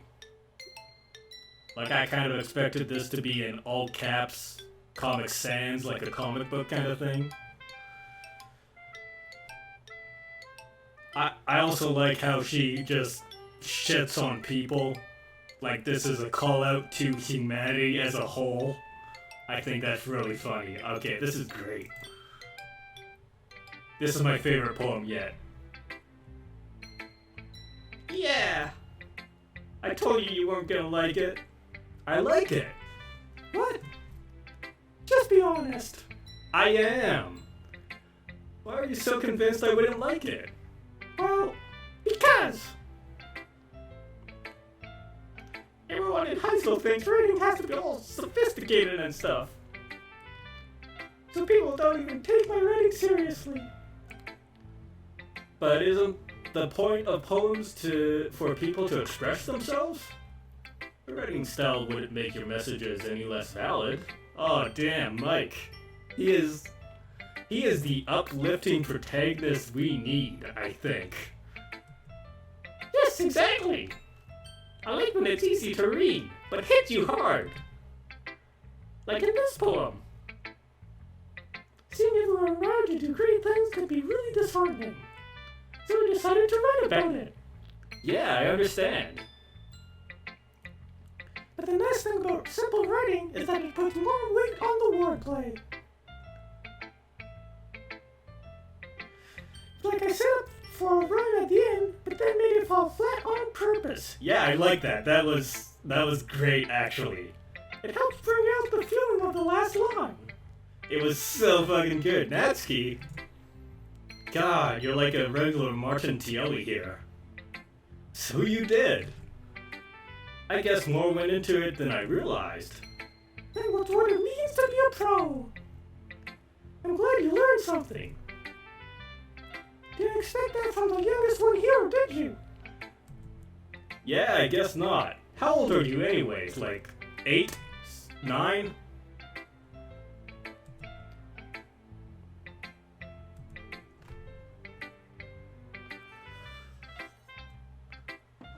Alright, so I was pretty excited that we got a choice, but it didn't seem to be meaningful. Like, I'm just showing everyone anyways. When I was composing the poem, Yuri was the saddest in the little corner there, so I don't actually know if she'll like it. I think she'll be like, good effort. Yuri stares at the poem. Oh man, she's interrogating it. I don't like this. Oh! Sorry. I forgot to start speaking. It's fine, don't force yourself. I just need to put my thoughts into words. Hold on. Okay. Oh, I hate when it starts like this. You know, this is a really good first time effort. You know, I can see you tried. Yeah. Why do you ask? I'm just making sure. I guess they... Right, she hates it. Wow, Yuri. Yuri, you're so... You know, I should have went for Yuri first so I could have ended on a positive note. But instead I went for her last, so now I'm going to be depressed the entire night, even though 3 out of 4 people liked it. God, I hate this. No! Did I just raise my voice? Yeah.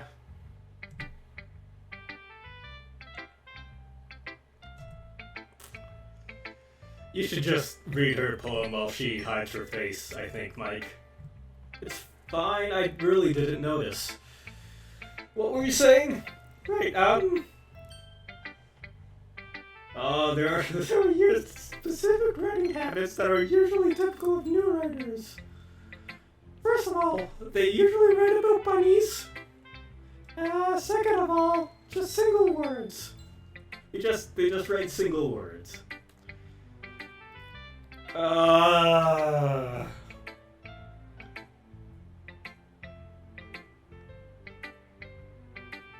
They try to make their style very deliberate. They tend to pick a writing style separate from the topic matter, and they form-fit the two together. The end result is that both style and expressiveness are weakened.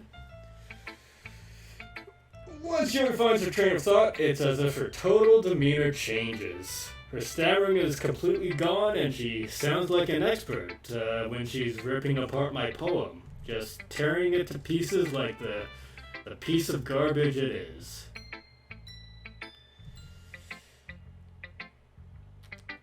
There are so many different styles and techniques that go into writing a simple poem. I'll just find them, blah blah blah.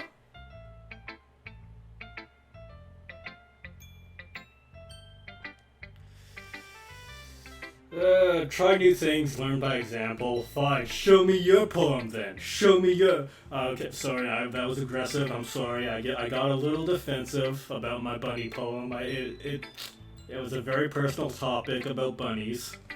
I also hope that everyone in the club gives you valuable feedback. No, everyone else just said they liked it. Everyone just said they really... No, Natsuki said she loved it. Natsuki, a big fan of my poem.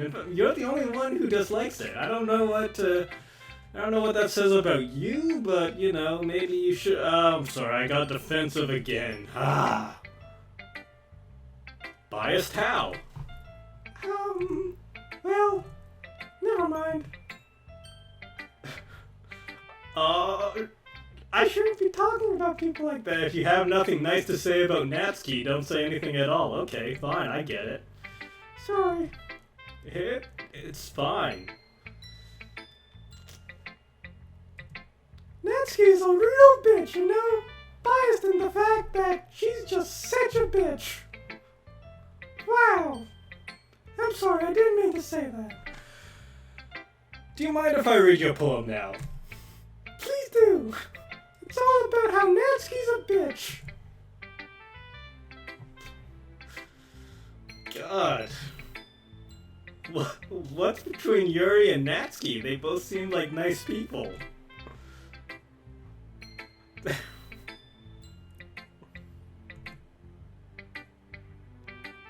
Yeah, isn't this supposed to be a literature club, not a gossip club? Oh God, I'm never gonna be able to read this. I don't know how to read cursive. What the hell, game? Is there like a mode for dummies? Alright, fine. Ghost under the light. The tendrils of my hair illuminate beneath the amber glow. Bathing. It must be this one. The last remaining streetlight to have withstood the test of time.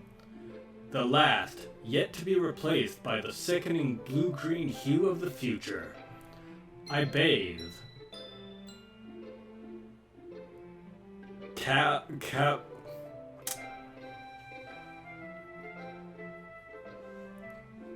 Calmly? Call me. It's not calmly, it's Chat, can you read this word? What the hell does this say?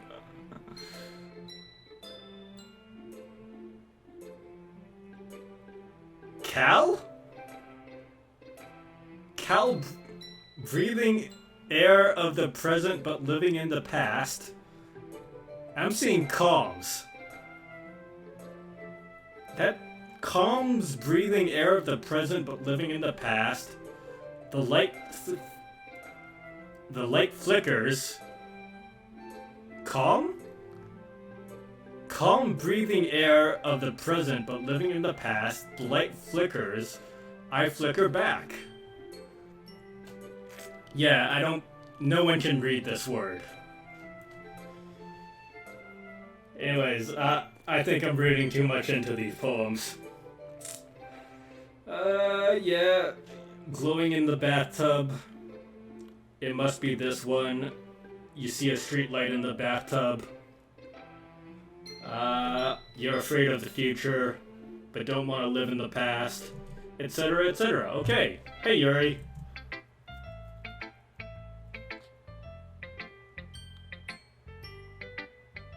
Wait, was that a semicolon?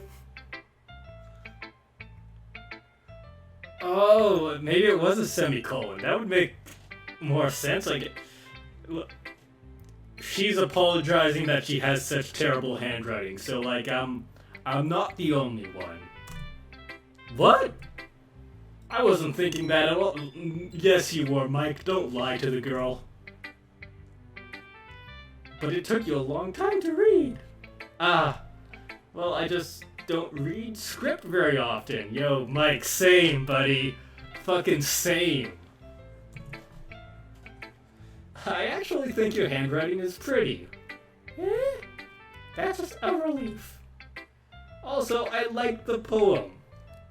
Even though it's short, it was really descriptive. It wasn't too short? I usually write longer poems. Not at all. Oh, I'm really glad you liked it.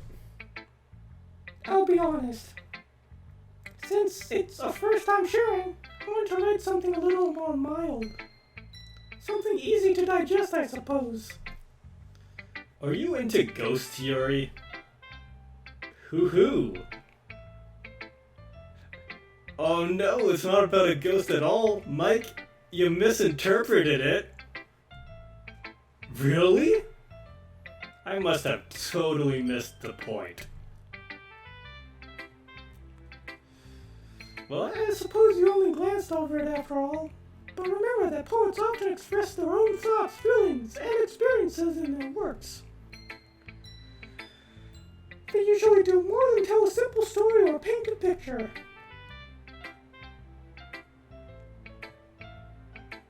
Was there a ghost in that poem?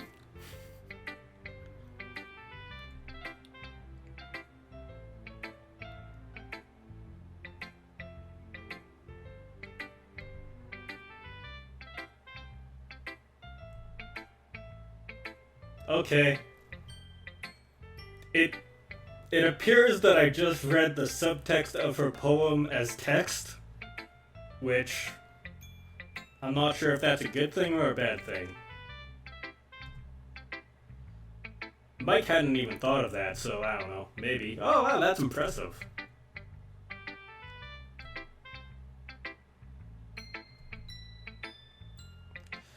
Just remember that it won't be too long before you pick up on these things too.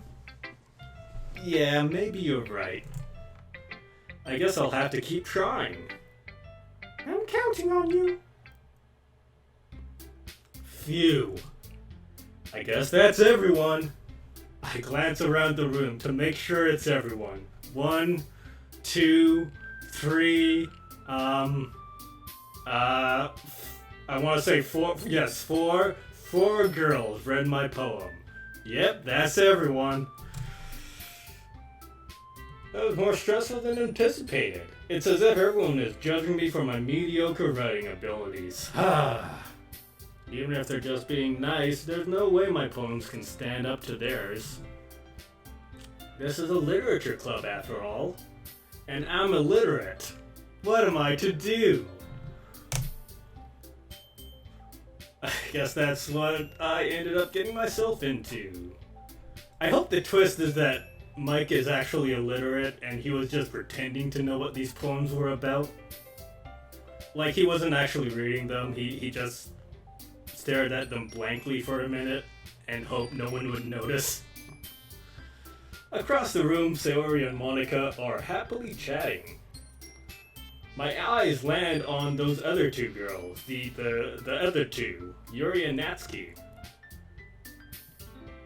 They're sharing their poems too. As I read in tandem, I watch each of their expressions change. Aw, Natsuki's eyebrows furrow. She doesn't like reading script either. Yuri smiles sadly. These two do seem like oil and water now that I have read both of their poems, right? Yeah. Like, I don't think they have much respect for their respective styles. It's nothing.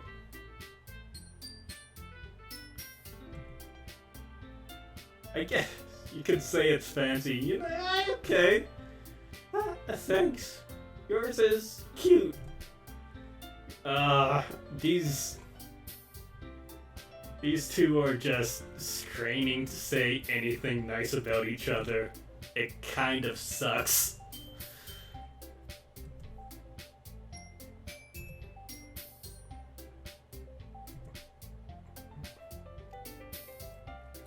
No, you looked at you judged the book by its cover. You saw it was about animals.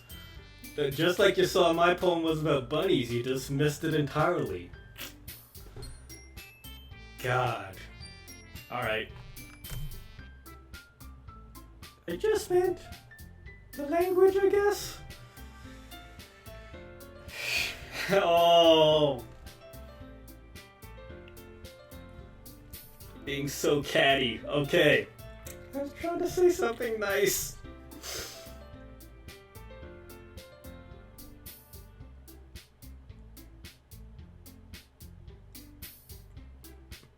I'll be honest, I like Natsuki's poem way more than Yuri's.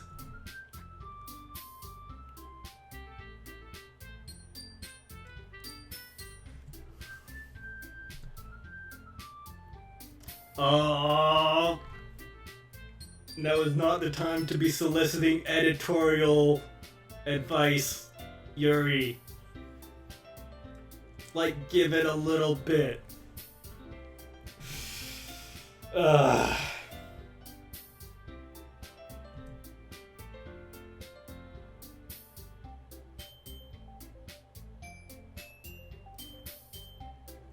This is fucking killing me, guys. If I was looking at suggestions, I would have asked someone who actually liked it. Which people did, by the way. Oh, I hate this so much. It's tough being able to accept criticism. You gotta learn, it's a skill you have to learn. And these two girls are not helping each other learn that lesson. Sayori and Mike liked it. Yeah, no, that is truth. This is not a competition. You guys don't need to have, like, a literature off here. It's not a competition. Oh, God.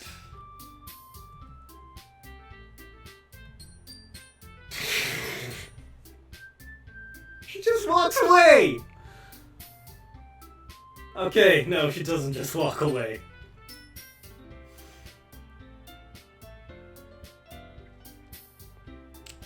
Yeah, Yuri, we can tell.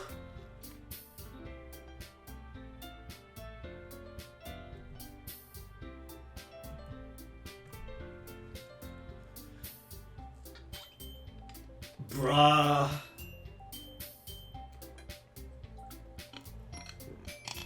This is killing me.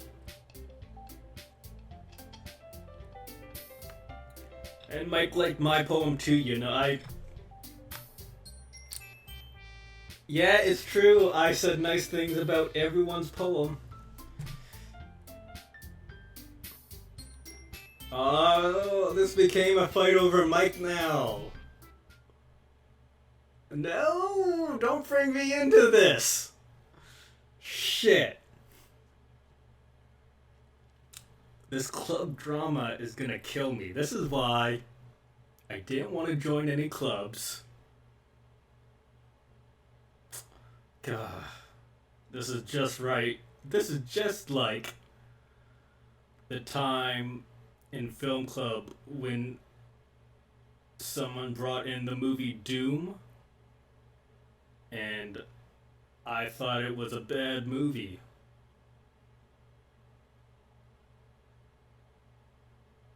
And then there actually wasn't a fight because we were friends and it was fine, but these girls, they are not as cool as me and my friend Justin were back in high school.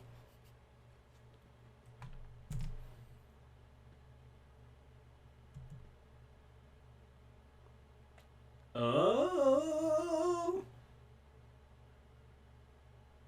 they're gonna do this. Yo, they're really doing this. Oh, we got the wacky music and everything.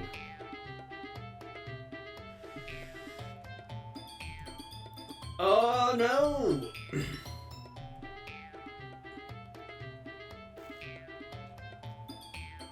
No, don't fight over me, girls. I'm a complete dumbass. Like, just an abject piece of shit. There are better things to fight over.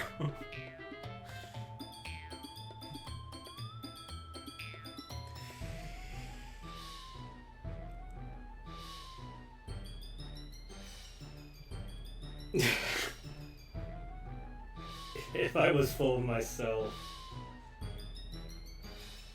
Oh! She's throwing down a fucking Where is Monica in all of this? Yuri is throwing down a gauntlet. Sayori, come in here. Clean up this mess. You gotta establish order in this school, Sayori. You're the only chill person here. You gotta do this.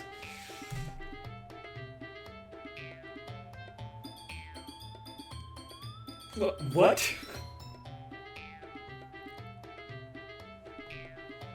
Damn. Natsuki's saying that Yuri is padding here.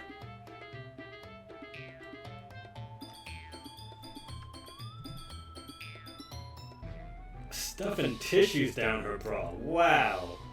That's...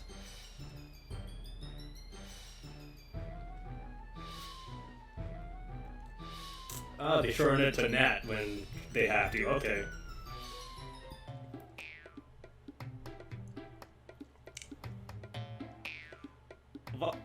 Why would they have this conversation in front of Mike? I don't like fighting, guys! I really only read that because she has the bracket eyes. Oh no!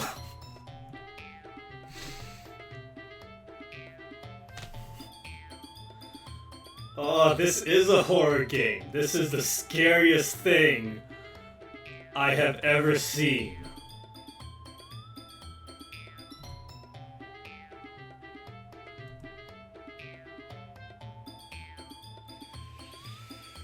That simple writing is more effective.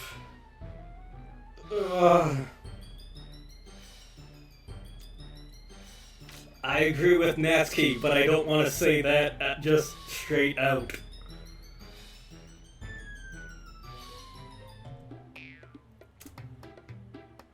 See, to put this in a literature perspective, Natsuki is the Ernest Hemingway of this duo, and Yuri is more of a kind of... What the hell is that, Arthur? Most famous author of all time, you know the one. I've read like 7 of his books. What's his fuck? That guy, opposite of Hemingway, compared dicks to Hemingway in a Paris bathroom. You know the one. You know the one.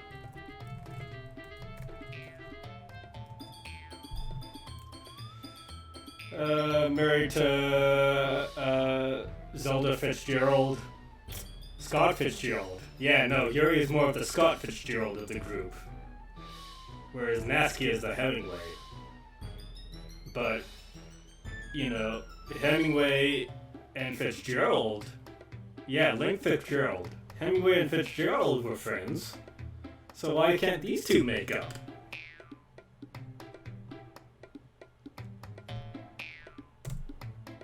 I guess they don't have enough drugs and alcohol.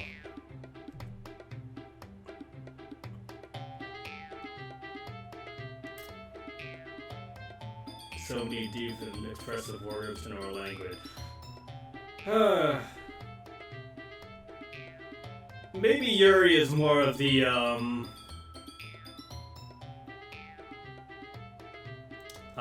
Faulkner of the group. I think she's more of the Faulkner. She would write a 300-page book and the first 100 pages would be complete nonsense. Just to show she could.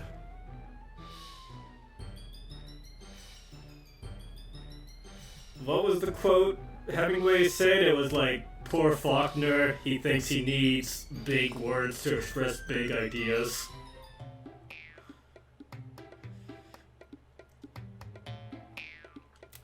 Oh yeah, she's definitely a Faulkner. Although maybe less of that postmodern style. Who knows?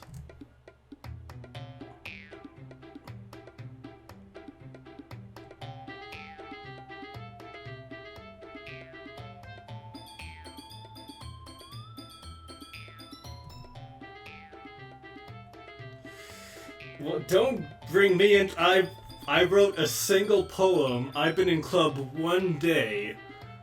Why are you asking me? No, I hate this. God, this game is horror. This is the scariest game. Exactly, Mike. You're an idiot, and you know it, but these girls don't. Mike, I hate to say this, but you need to just come out as an idiot. You need to say the dumbest thing imaginable. Right now. Otherwise, these two girls are gonna destroy their friendship.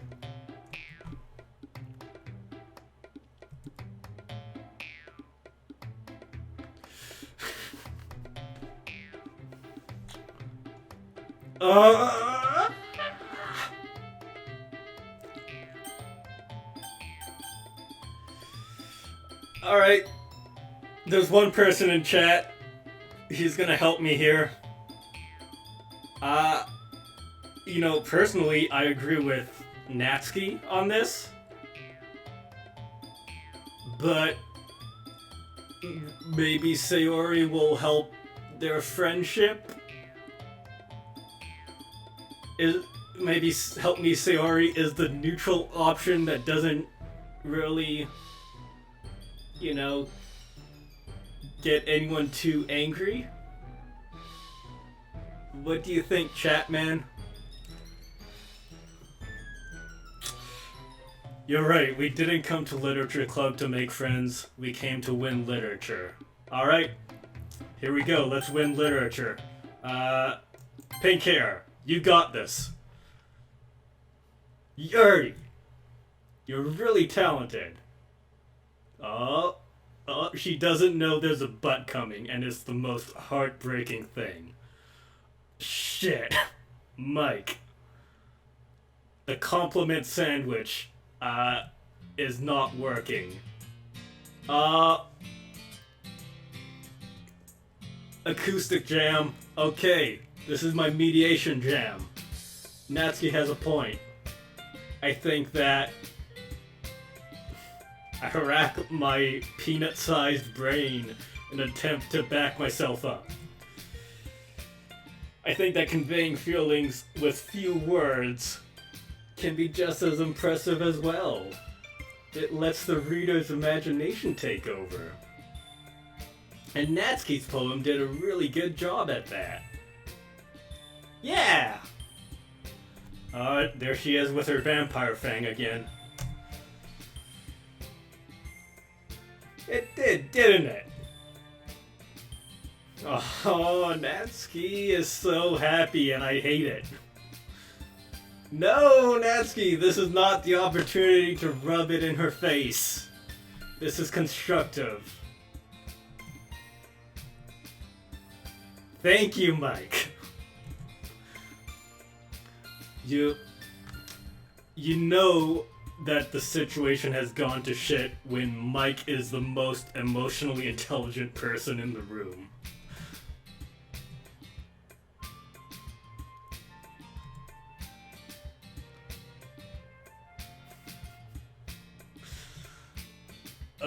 Mike is just gonna become the psychiatrist. The club psychiatrist for all these girls. Look, what we talked about yesterday was right. Writing is really a personal thing, and sharing it can definitely be hard. It looks like we learned that today.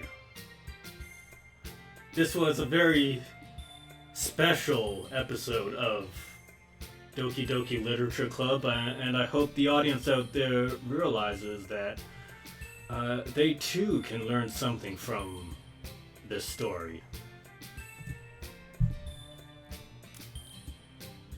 Even small criticism can lead to something pretty heated.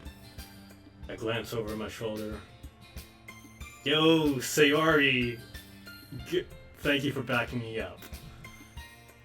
So, you don't need to feel threatened. You're a great writer, Natsuki.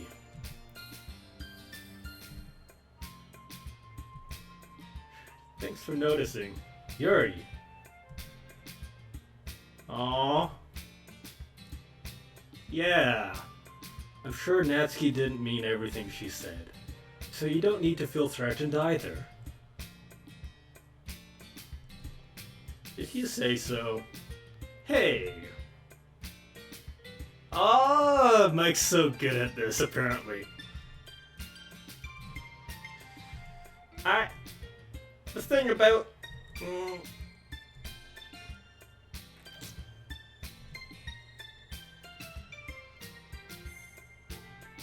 Right? Wow, the vice president and president look away.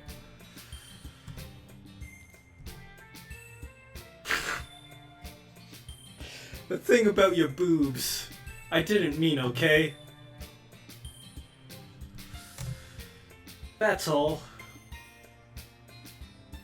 Yeah, the boobs thing was out of line.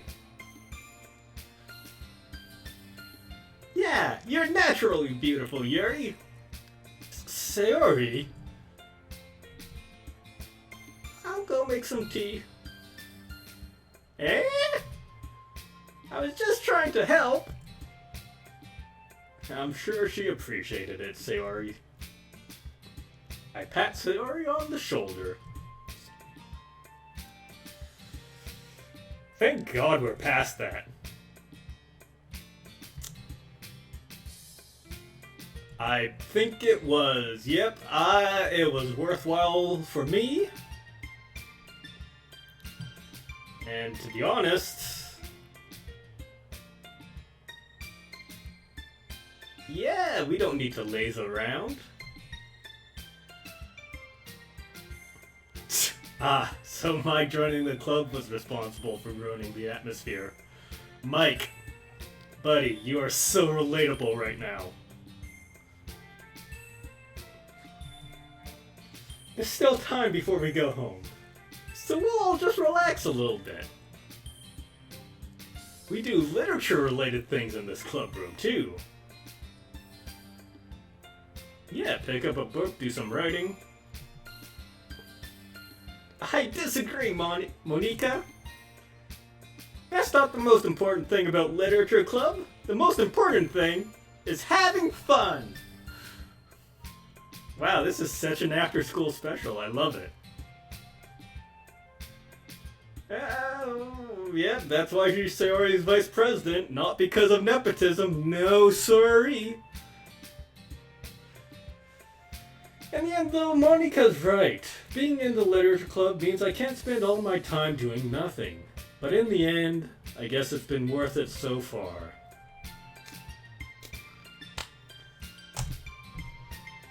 Yep, time for us to leave. The janitor is gonna come around soon and kick us out of the room. How did you all feel about sharing poems? It was a lot of fun! Well, I'd say it was worth it. It was alright. Well, mostly. Mike, how about you? Yeah, I'd say the same. It was a neat thing to talk about with everyone. Awesome! In that case, we'll do the same thing tomorrow, and maybe you learn something from your friends too. So your poems will turn out even better.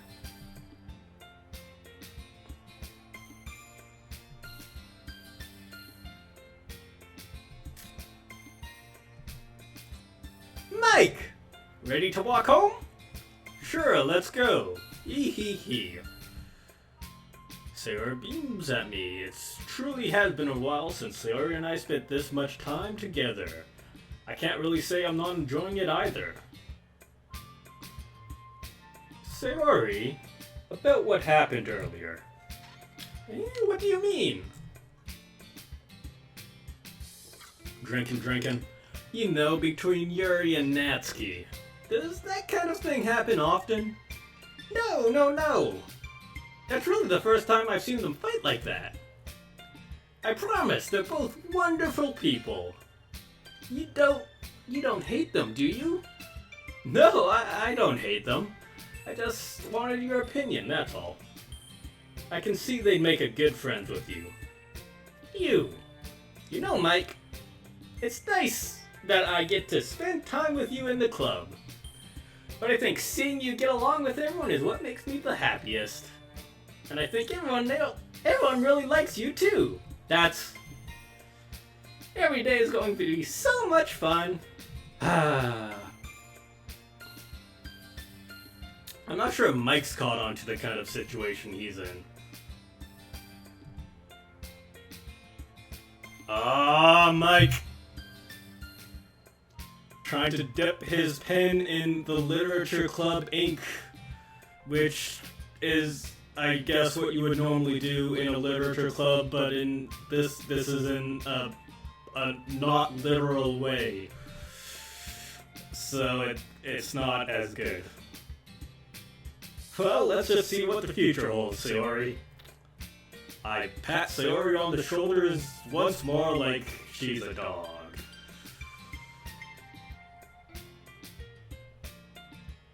It's easy to use Sayori as an internal monologue sometimes. Okay! Yeah, let's do this. Alright. Yeah, Sayori's already happy with my poem. I have not even put anything in yet. You know, given the topic of today's literature club lesson, I'm gonna write a song about friendship. Friends. Kiss?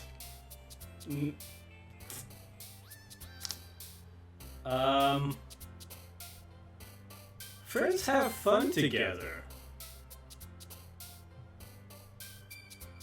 They share emails.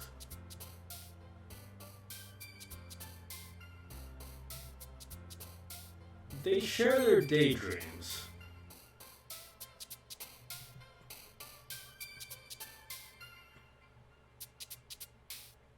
Oop!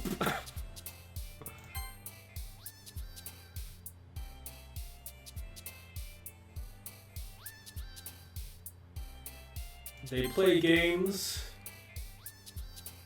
They build memories.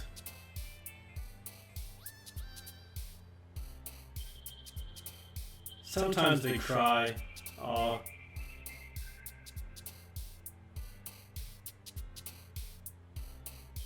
Sometimes they can be anxious. But friends, they comfort each other. They build peace.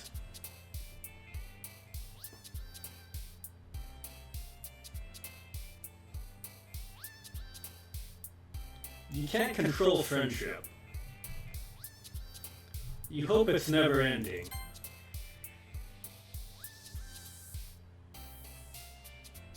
And if you're lucky, maybe it will be.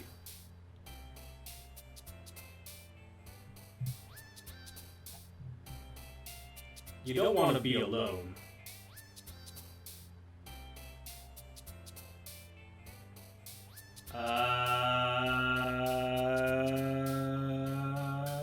It can end in a poof.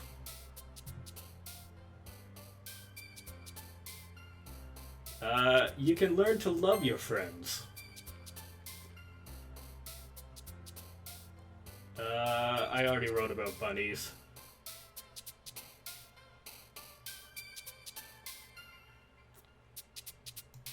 So watch the fireflies with your friends.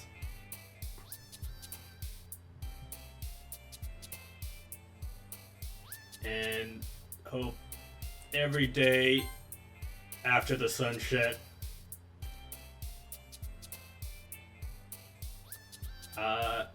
You do not feel empty. Okay.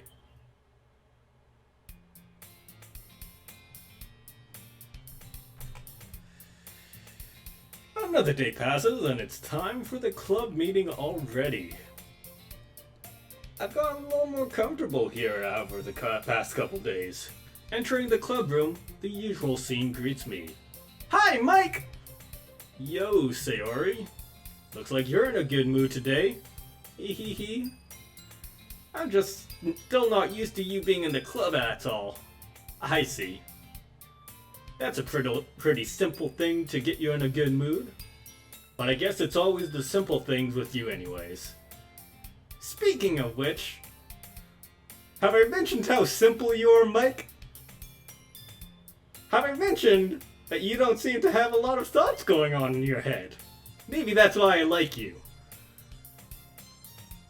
I'm kind of hungry. Will you come with me to buy a snack? No thanks. But Mike! Come on, yeah, that's not like you. I have my reasons. Why don't we take a look at your purse, Sayori? Well, why that all of a sudden? No reason, really. I just wanted to look at it. Aha! Sayori nervously retrieves her coin purse. She fumbles with the latch and gets it open. She turns it upside down and lets its contents spill onto the desk. 2 small coins spill out. I knew it. I can see right through you, Sayori. That's not fair. How do you even know? It's simple. If you had enough money in the first place, you would have bought snacks before coming to the club room. So you're either not hungry or want an excuse to take a walk, or you plan to conveniently forget that you spent all your money and then I would lend you some. But there's one more thing. God, Mike's fucking Sherlock over here. You're always hungry. And so that leaves the one option. Oh, my eyes turned into brackets again. It's extremely painful. I give up. Don't make me feel guilty. If you feel guilty, that just means you deserve to feel guilty. Wow, Mike. Fucking harsh. Yuri giggles. Eh? She was listening. Oh, a phrase was in a book. I wasn't listening or anything. It was just something in my book. Yuri! Tell Mike to let me borrow some money. Don't get me involved like that, Sayori. Besides, you should only buy what you can reasonably afford. And frankly, after pulling a mischievous little stunt like that, your suffering is fair enough retribution. Wow, Yuri, damn. Yeah, no, you came out as a dominatrix who enjoys other people's suffering. You sadist, you. No, you did. You spoke your mind. Wow, Yuri. Not absorbed enough into the book. What are you reading? 50 Shades of Grey? Pulling a stunt like that. Wow.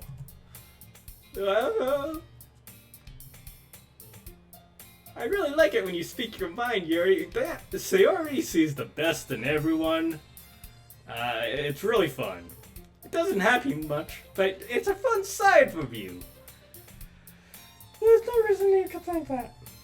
You're right, though. I did something bad, and now I have to accept the revolution. There's a revolution? Oh, thank God.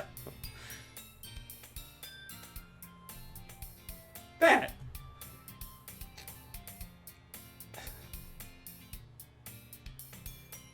I guess there's a little devil inside all of us, isn't there? Wow. Don't let her fool you. Sayori knows exactly what she's doing. Viva la retribution, exactly. After all, she told you guys she was bringing me to the club before she even told me.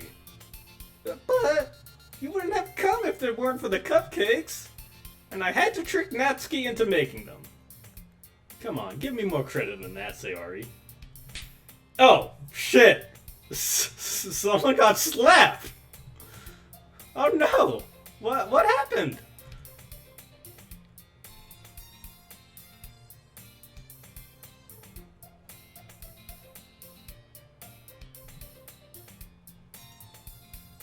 Who's throwing stuff? Oh, she got a cookie! She got hit with a cookie! Wow.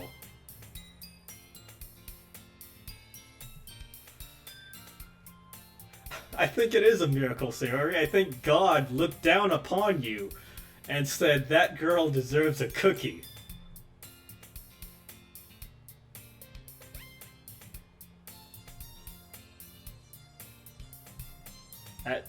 No, that restitution works.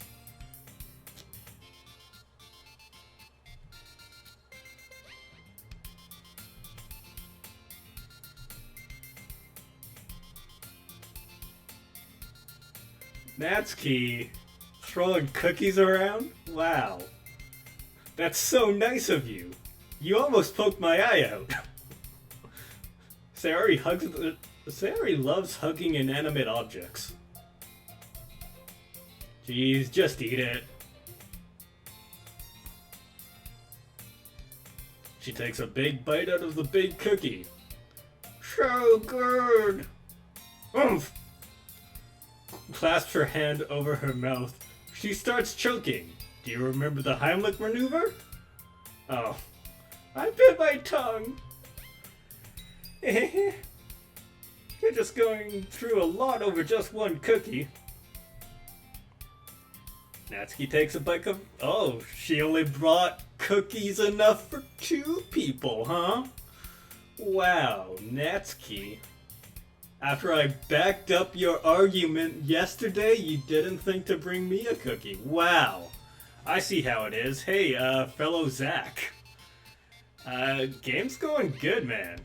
We're on day 2. I made a poem about friendship, and I'm excited to share it with these nice girls here, who seem to be fighting over my character, Mike. I don't know why. Mike seems like a dumbass. Of which there's different acts in the game. Fellow Zach, I literally started like 2 hours ago, so I'm on the first act. Sayori wants to try a different cookie. Okay.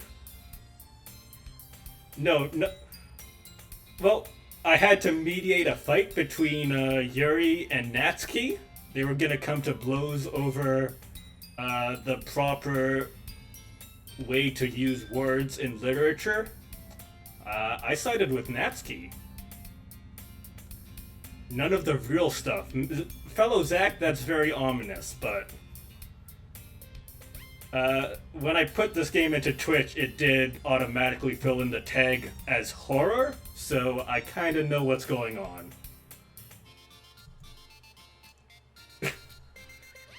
Yeah. No, idiots get the not chocolate cookie. Ah, Sayori. Oh dang, she's hugging an animate object this time. That's new. I get it. Uh-huh. Oh. Nice. It was a trick.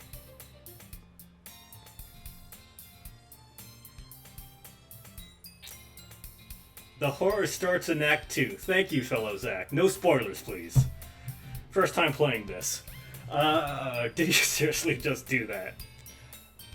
Mouthful, Sayori trots away safely. Yuri and I laugh as well. Wow, these kids are such cut-ups. Monika, can you tell Sayori? Natsuki glasses around. Monika isn't in the club room. Good question. Maybe it's a president, vice president thing. They can't be in the same room at the same time.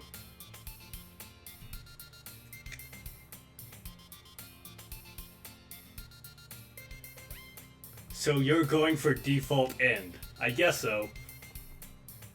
I'm going for whatever end my choices make for me. Sayori, not me. Yeah, I haven't either. Mike, aren't you in the same classroom as, Monica? Wouldn't you know? Yeah, hopefully she's okay.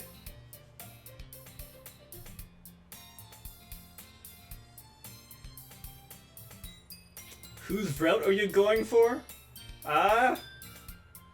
The poems I've composed so far have been really crowd pleasers for, Natsuki and, what's her name? Soyuka? So I guess one of them. She's really popular after all. Sayori. Thank you, fellow Zach. Yes, Sayori. Eh? You don't think she has a what? A prior engagement? Has something to do other than hang out with us losers?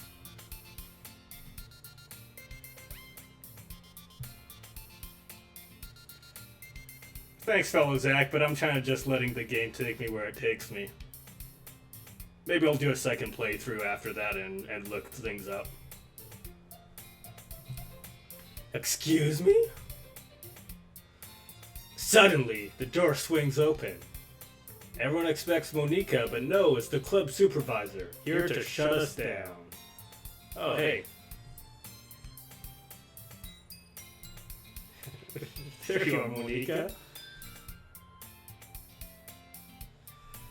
Yeah, we were so worried. We thought you might have been run over by a car or something. Monica chose her club over her boyfriend after all.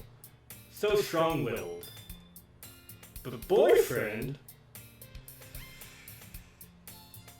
Monica glances at me like I know what the fuck they're talking about. Never mind that. What held you up anyways? My last period today was study hall. I just lost track of time. That makes no sense, though. You would have heard the bell ring, at least. Ah, practicing piano, wow.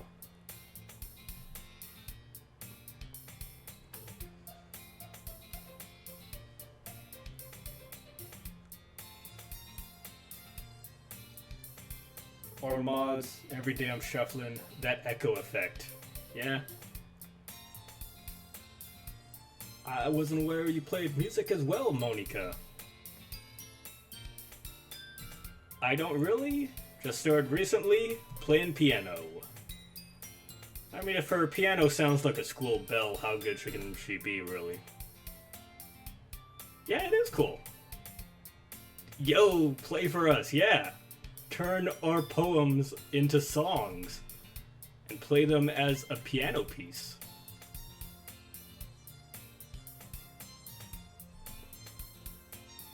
Fantastic, yay. That sounds cool. I also look forward to it.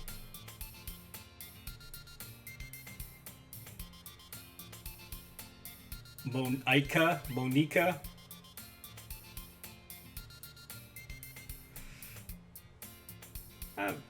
I pronounce it how I like.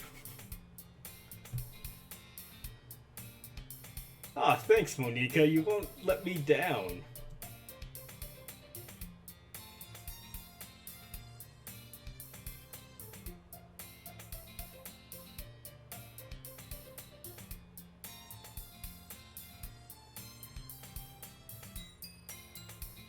Most say the I, like the I in it. Monica. Weird. It. Monica? So Monica like the Friends character, okay.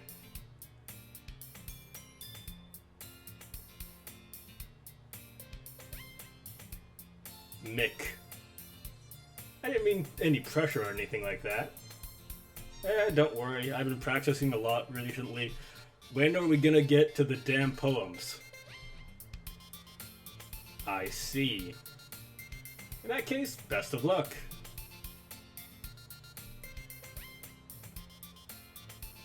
So I didn't miss anything, did I? Yeah, you missed the whole club. Yeah, we have all read each other's poems. They were very good. Time to go home.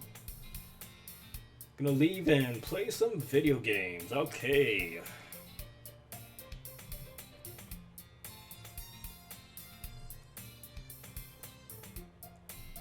Everyone settled down. Sarah somehow already finished her entire cookie. It's a cookie, Mike. It's not like a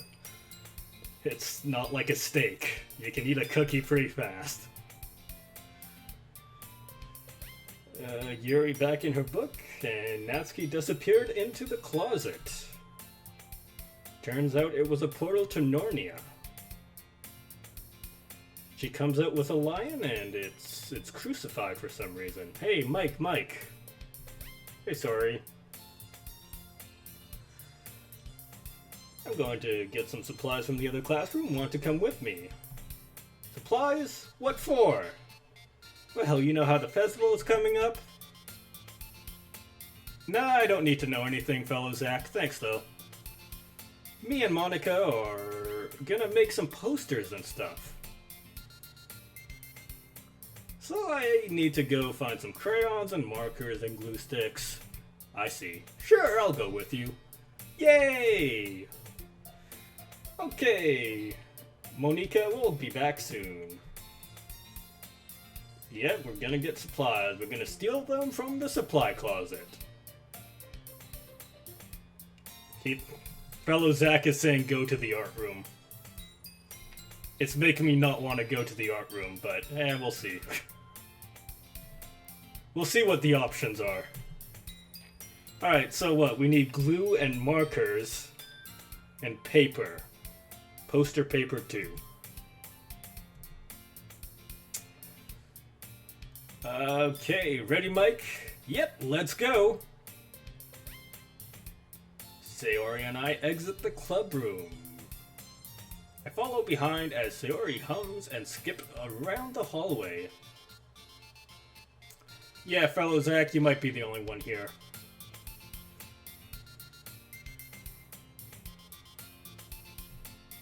Honestly, feels like I'm taking a kid to the mall or something. Sayori finds pleasure in the simplest things sometimes.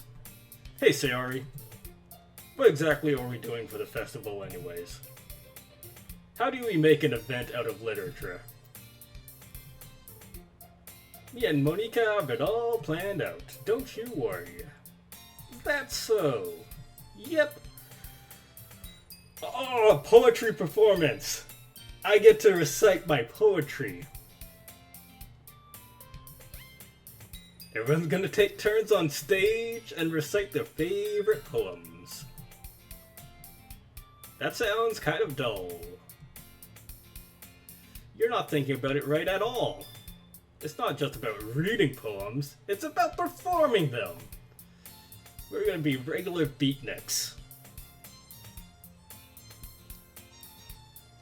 Like, you say your line of the poem like, between my feet, the last remaining flower beckons to me. I twist the stem, freeing it from its clinging roots, caressing the final joyous moments between my fingers. But to what ends have I summoned this joy? For now, when I look in every direction, the once prosperous field before me is but a barren wasteland. Like that. Sayori.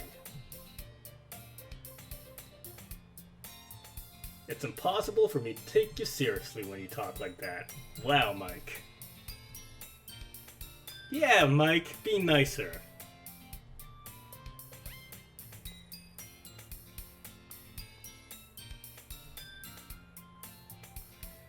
It's an unordinary contrast to your cute self. And now she's embarrassed. It means she's doing a good job. She doesn't want to be cute, I guess. Yeah, I guess so. She's so excited. Good for her. They're gonna go to the festival. It's gonna be so much fun. Her and Mike gonna do stuff. Empty classroom. Let's begin the mission. Yeah, he's oh, wait. There's a Tim still here.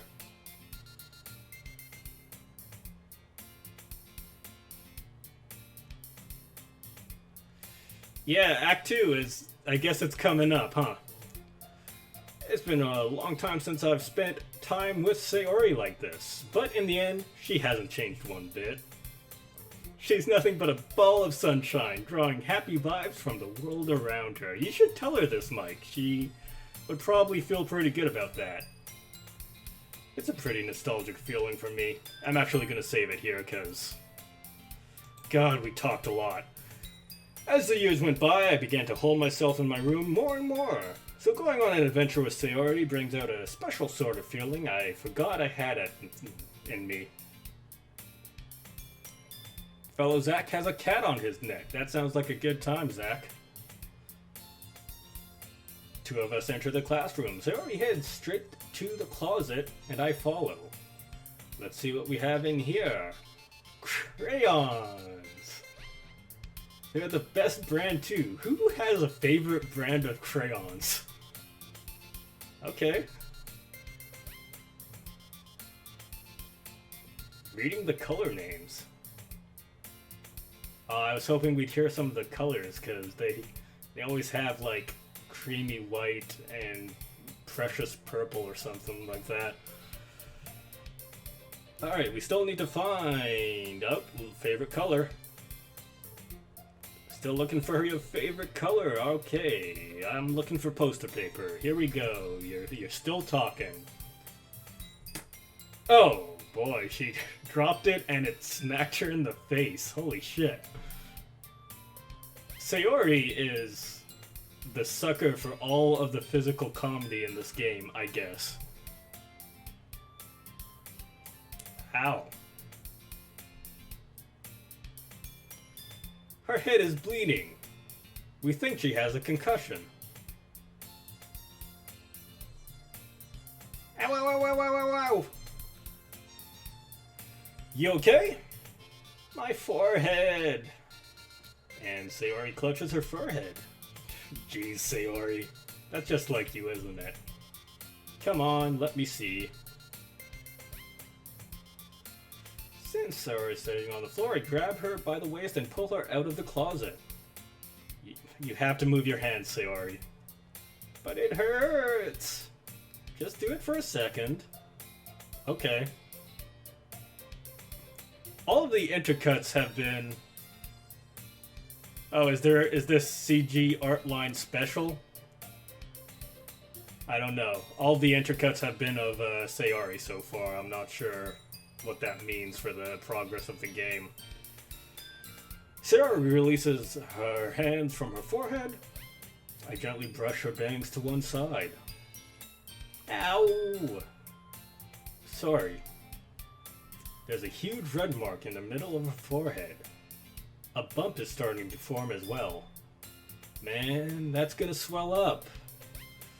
I should find you some ice. Mike! Where would we even find ice around this time? I guess a cold drink would do. I'm fine with looking like a unicorn. Makes a silly joke even though she's wincing from the pain. This was all a ploy to get me to buy her a drink from the vending machine. She is a chess master, this Sayori. Ha ha ha, what are you saying? I'll be right back, okay? Okay. Pat her on the shoulder like she's a puppy dog and run into the hallway. Locating the nearest vending machine. And oh no, I accidentally bought a hot drink. Ah. Oh, that's nice. You're purchasing your favorite. That's good.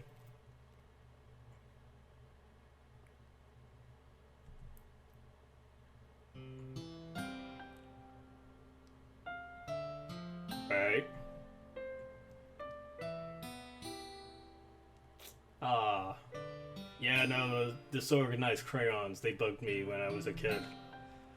Alright, here you go, Sayori.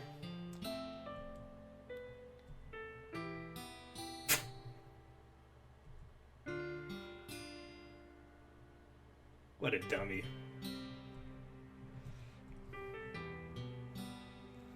Oh no, she has amnesia. She forgot all about how she hit her head and developed amnesia.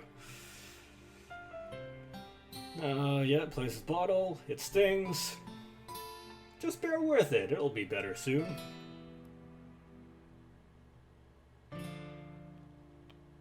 Yeah, that's a good question, I don't know. Maybe she just likes the 24 packs of crayons, not the actual brand. Looks like you cleaned up most of the crayons, so that's good. Hey, Mike! This kind of thing reminds you of growing up, doesn't it? What do you mean? You know how we used to play outside all the time?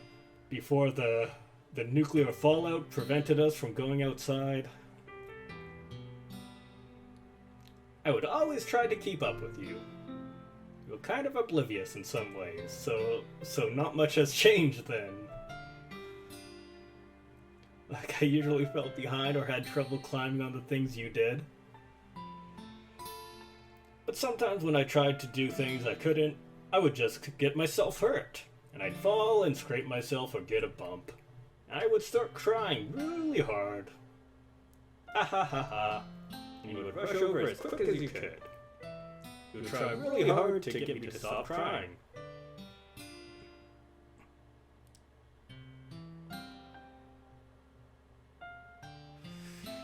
It was almost like you blamed yourself and were afraid of getting in trouble if someone found out.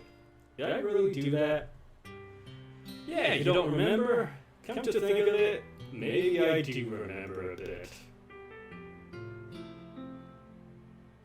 Oh no, you didn't pay enough attention to Sayori, Mike. So in a way, it was my fault. Kind of like this time, too. If I wasn't rushing you out of the closet, you probably wouldn't have hit your head. Aw, Mike.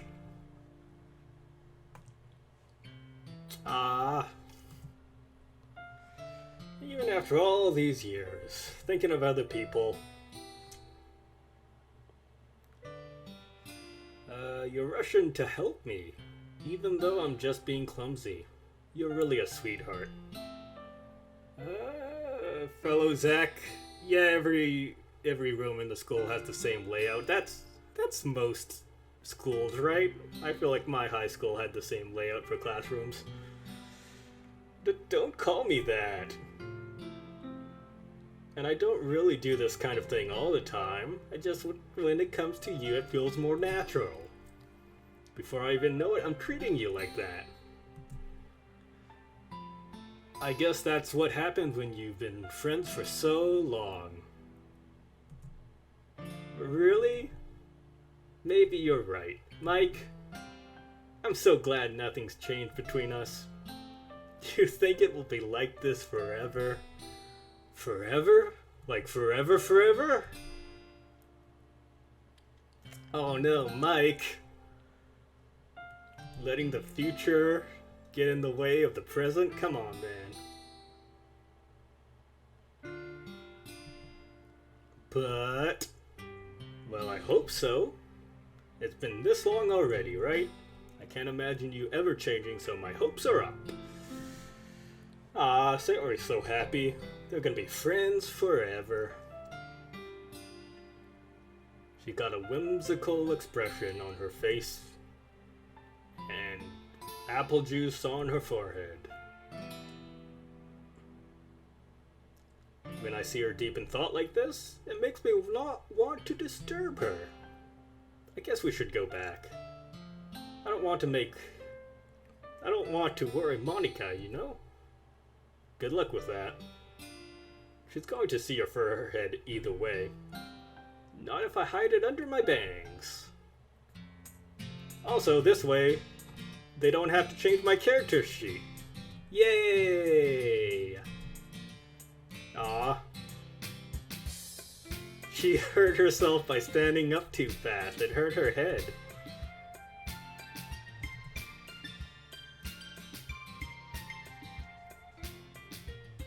Yeah, her eyes tend to disappear sometimes to become brackets like this, which seems more painful than hitting your head, but I don't. What do I know about being a cartoon character?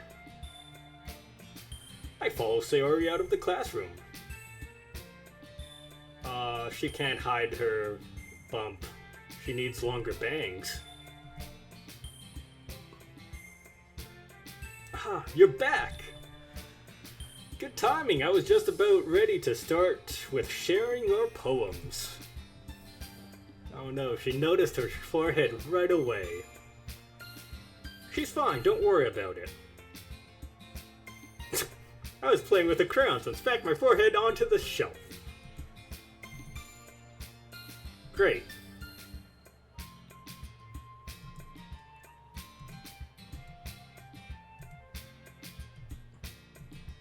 Oh no, she forgot all this stuff. But Mike has it all there. Great, good job, Mike.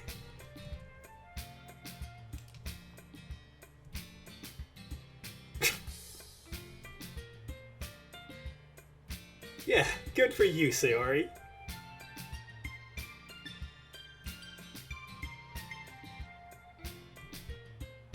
Sayori, always making it an adventure.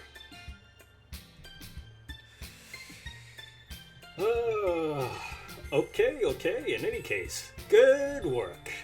I'll start working on the posters tonight. Me too. Everyone's working on posters, like it's not a literature club, it's some kind of poster making club. Are you ready to share your poems? Guess I should grab mine. Okay, returning to my seat, gonna share these poems. And it doesn't seem like it actually matters who I pick first for these, because I show them to everyone. I'm gonna get Yuri out of the way first, because, yeah, Doki Doki Graphic Design Club. I'm gonna get Yuri out of the way first, because she's gonna just hate my poem. She's just gonna tear it to pieces, and I can't deal with that right at the end of the day.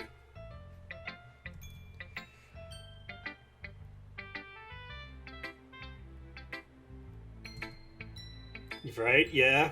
Looking it over. Oh, she didn't hate it this time. I'm already improving. Thanks, Yuri. Eh? It's nothing. I'm just happy to help inspire fellow writers. Seems like you can't get your poem to feel perfect. You don't need to be afraid to be a little more daring.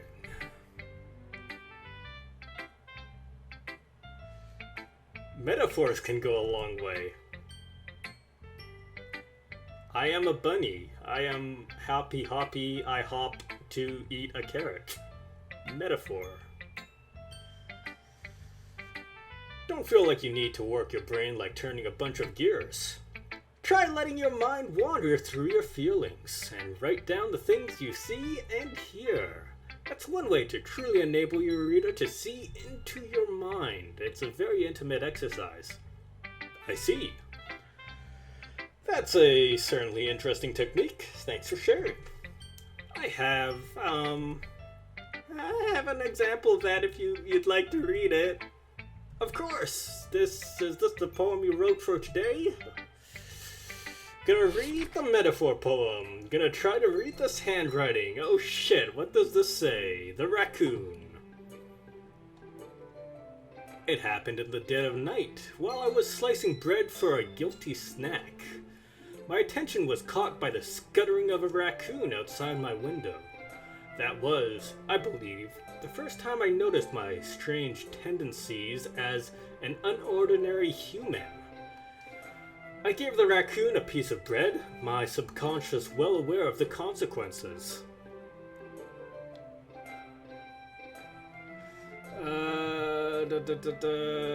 Well aware that the raccoon that is fed will always come back for more. The enticing beauty of cutting my knife was the symptom. The bread, my hungry curiosity. The raccoon. And an urge. I think that says urge. The moon increments its phase and reflects that much more light off my cutting knife. The very same light that glistens in the eyes of my raccoon friend. I slice the bread, fresh and soft. The raccoon becomes excited. Or perhaps I'm merely projecting my emotions onto this newly satisfied animal. The raccoon has taken to following me. You could say that we've gotten quite used to each other. The raccoon becomes hungry more and more frequently, so my bread is always handy. Every time I brandish my cutting knife, the raccoon shows me its excitement. A rush of blood. Classic Pavlovian conditioning. I slice the bread and I feed myself again. Okay.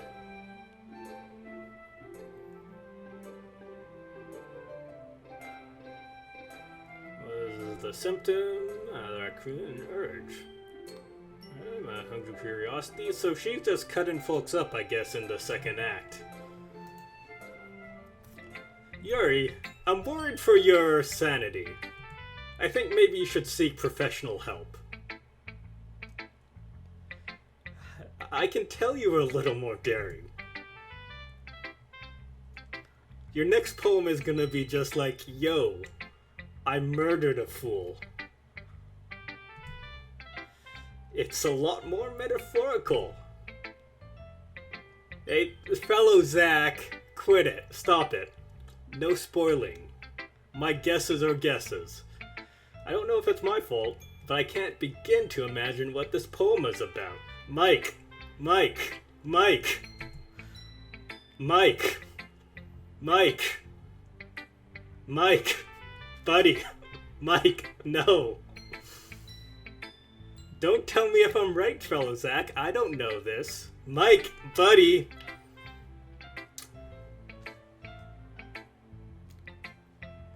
This is gonna be a race between how this is a race between how close Yuri is to killing Mike and how close Mike is to understanding obvious metaphors.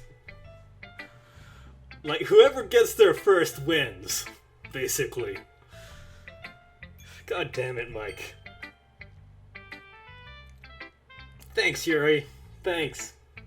I like your writing style a lot. Fellow Zach, don't tell me nothing. Using your poem as a canvas to express vivid imagery and conveying emotion through them. God, Yuri is like, have you ever seen the Hitchcock movie Rope? I'm loving this origin story of the helicopter pilot from Resident Evil 4. Thank you.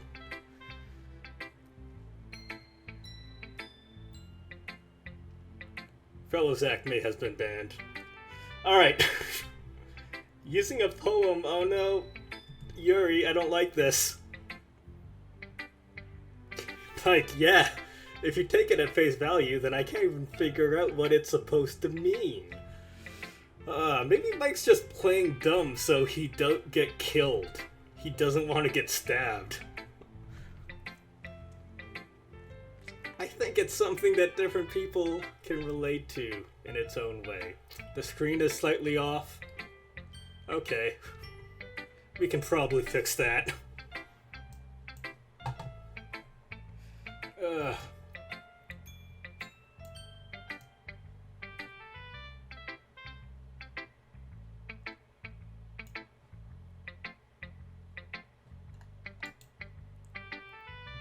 Yeah, something like there. Yeah, thank you.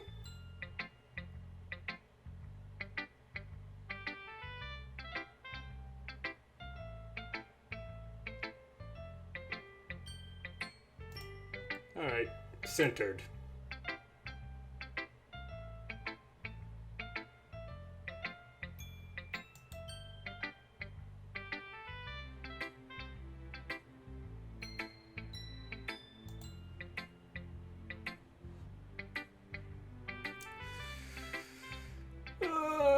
Mike, I don't like this.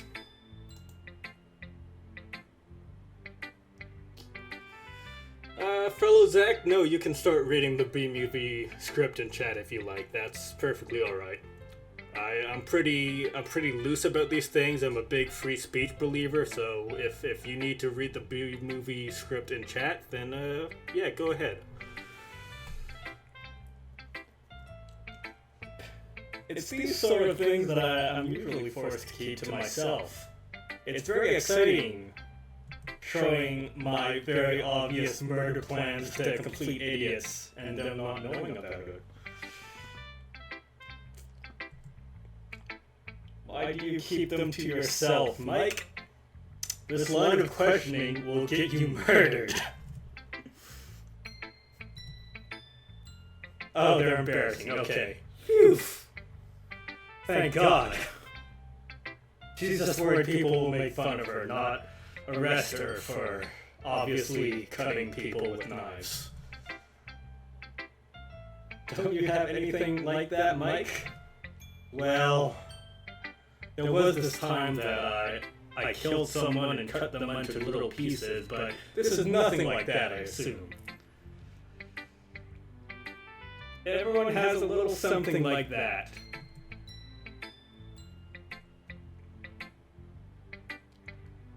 The best we can do is respect each other and our individualities, okay?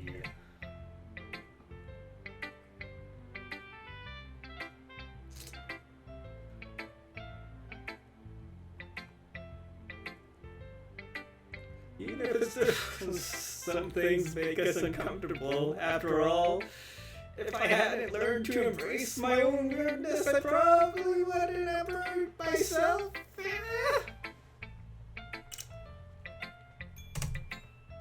I might be ranting a bit now.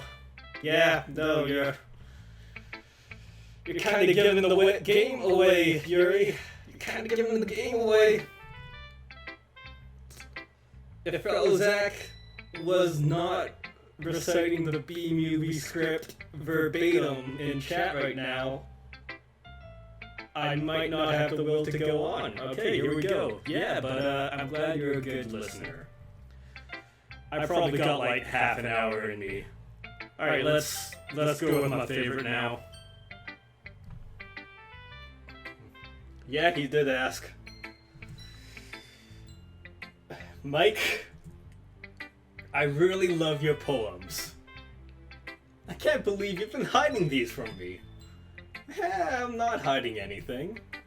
But your poems are so good! Yesterday's and this one's too. Can't tell me you haven't done this before. I mean, you're really the only one who feels that way, so... Yeah, Sayori, no, you're very, yeah, and even Natsuki.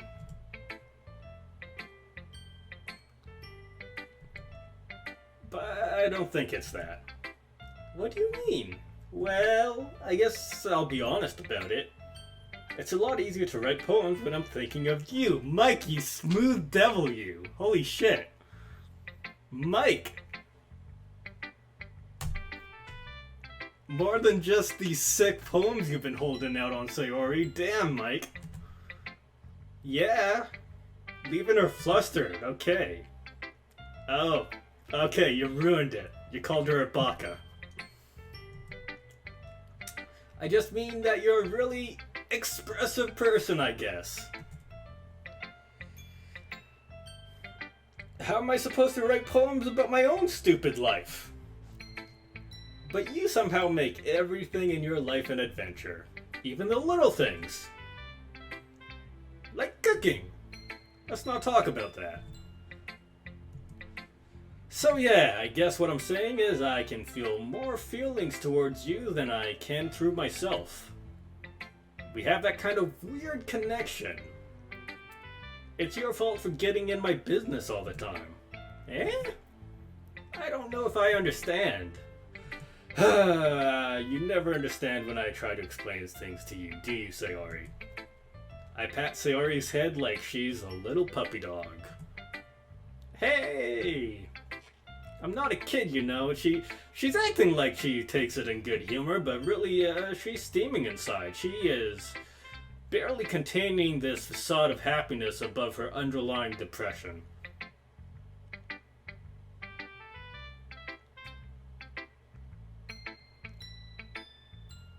Okay. Monica Simp is here. She's not gonna... Monica Simp is gonna be sad that I am not simping for Monica, which, you know... Yeah, Monica's fine.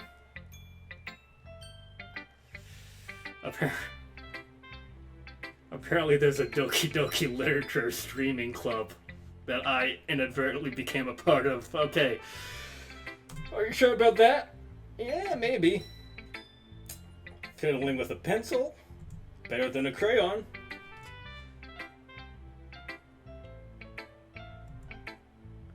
Will you give me your poem? I kind of want to keep it.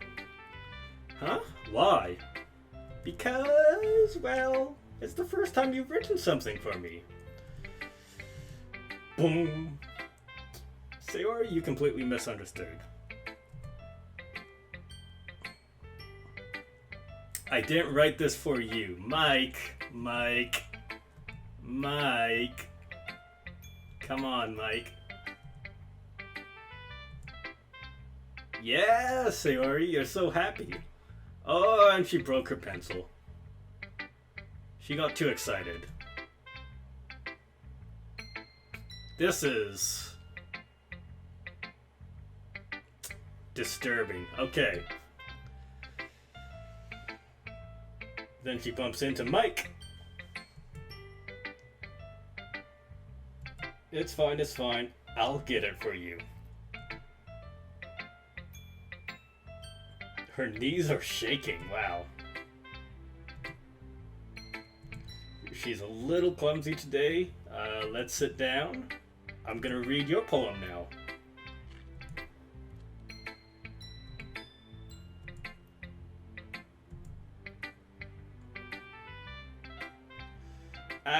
I liked your last poem about waking up and having breakfast. Yeah, Mike's a nice guy. I pop off my scalp like a lid of a cookie jar. It's the secret place where I keep all my dreams. Little balls of sunshine, all rubbing together like a bundle of kittens. I reach inside with my thumb and forefingers and pluck one out. It's warm and tingly. But there's no time to waste. I put it in a bottle to keep it safe. And I put the bottle on the shelf with all the other bottles. Happy thoughts, happy thoughts, happy thoughts in bottles, all in a row. My collection makes me a lot of friends. Each bottle a starlight to make amends. Sometimes my friends feel a certain way. Down comes a bottle to save the day. Night after night, more dreams. Friend after friend, more bottles. Deeper and deeper my fingers go, like exploring a dark cave, discovering the secrets hiding in the nooks and crannies. Digging and digging, scraping and scraping. I blow dust off my bottle caps. It doesn't feel like time elapsed. My empty shelf could use some more. My friends look through my locked front door. Finally I'm done. I open up, and in my friends, in they come. In such a hurry, do they want my bottles that much? I frantically pull them from the shelf, one after the other, holding them out to each and every friend, each and every bottle. But every time I let one go, it shatters against the tile between my feet. Happy thoughts, happy thoughts, happy thoughts, and shards all over the floor. They were supposed to be for my friends who aren't smiling. They're all shouting, pleading something. But all I hear is echo, echo, echo, echo, echo inside my head. Okay, so yeah, that's a good poem. I like it a lot. Basically, yeah, Mike's poems are just words. Yeah, no, Mike writes the best poems. So yeah, basically, Sayori is feeling a lot of pressure to keep up a happy face, and she feels like she'll let her friends down if she shows them her inner sadness. Which, you know, that's real sad. That's real sad. You can open. Yeah, he has the best words. Yeah, Sayori, you can open up to Mike. Come on. Holy crap. Sayori, did you really write this? Of course I did. Didn't I tell you yesterday I was gonna write the best poem ever? Yeah, but I didn't expect something like this coming from you. Yeah, Monica taught her a whole lot. Good for her. It's good to be in touch with your feelings. Yeah, I see that. It's almost kind of creepy. Creepy? Not exactly. Maybe because I'm so used to you being cheerful. Well, never mind. I'm thinking too hard about it. The point is, you came out good, so you should be proud of it. Ah, thanks. I feel like I was meant to express myself in this way. It helps me understand my own feelings a bit better. Writing is like magic itself. Yeah, damn. Sayori, it's good to have an emotional outlet. I hope she keeps it up too, Mike. Mike and I, we're on the same page here. Writing is the best. I mean, you don't have to force yourself. I'm gonna keep writing until I die. Oh no. Don't get ahead of you.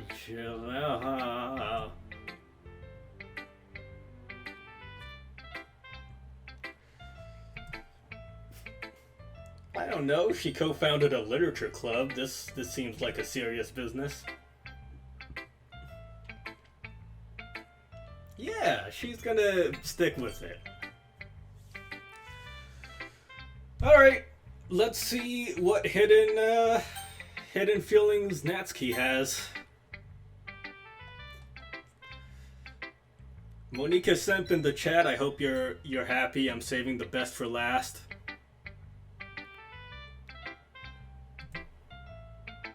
Oh yeah, Natsuki likes it. Aw, it's not as good as my last one. Yeah, my last one was about bunnies, so, you know. Come to think of it, this kind of reminds me of Sayori's poem from yesterday.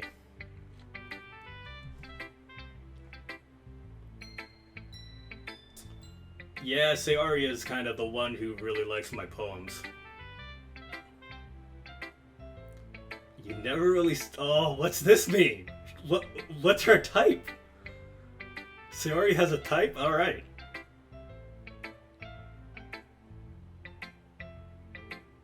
Yeah, I guess Sayori is fluffy. And I'm not fluffy. Yeah, okay. That's harsh but fair, Natsuki. Mike is, for all intents and purposes, a complete dead right. Yeah.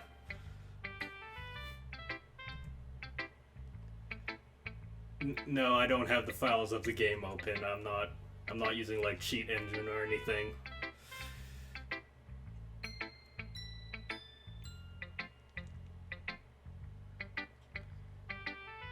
Ah, that's a good way of looking at it, Mike. You balance each other out. The game leaves messages in its files. Okay, that's fun. Is that something the game will tell me eventually, or...? You could say we each take care of each other in our own ways. No. Okay. Thanks for telling me then, Zach. Whatever it is, I don't get it. Yeah, show me your poem. Let's see what hidden anger you have. Amy likes spiders. You know what I heard about Amy? Amy likes spiders. Mike, Zach, Zach, that's just a spoiler. Zach, you can't keep doing this, man.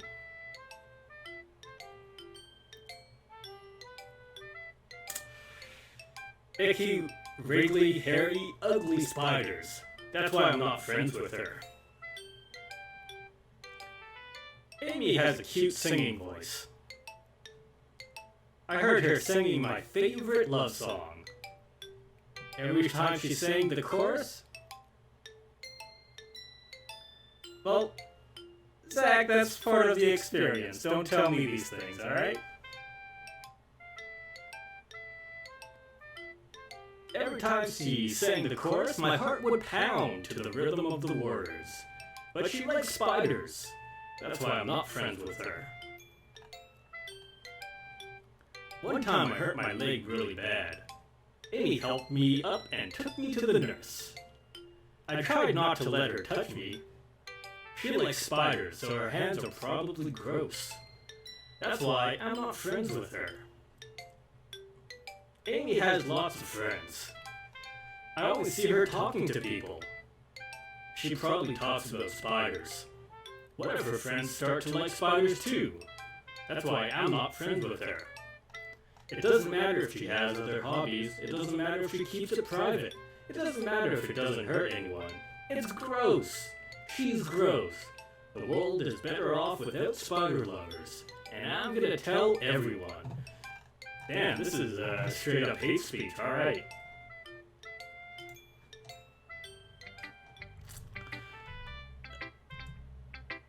It is longer than yesterday.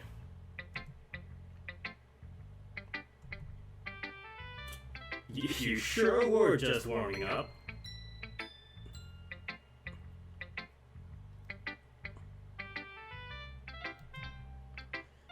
Yeah, no, this is clearly, better, quote unquote.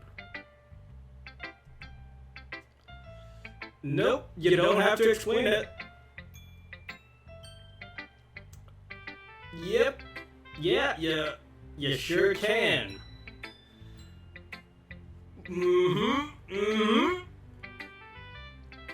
Yeah, I was hoping this was one of those kind of, Paul Verhoeven, doing it, using satire kind of things, but no, you're being serious. Wow. You're being serious?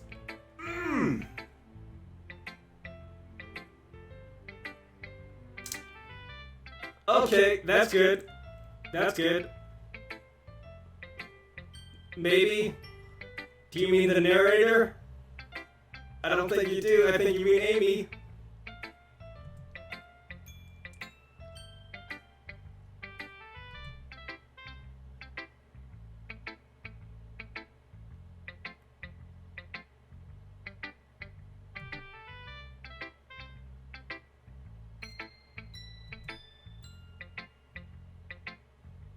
Oh, okay. This is good.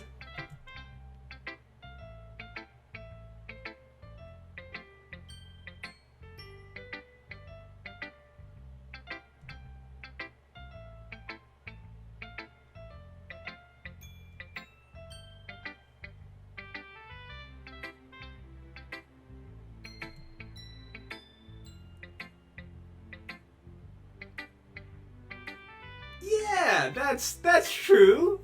Okay, Natsuki, we're on the same page. Thank you. I am happy that was satire. I am very happy that the narrator was a piece of shit. Okay, good. We're on the same page. Nice. Really, Yuri wrote something similar. Okay. I guess she did. No. Maybe she didn't. Well, sure.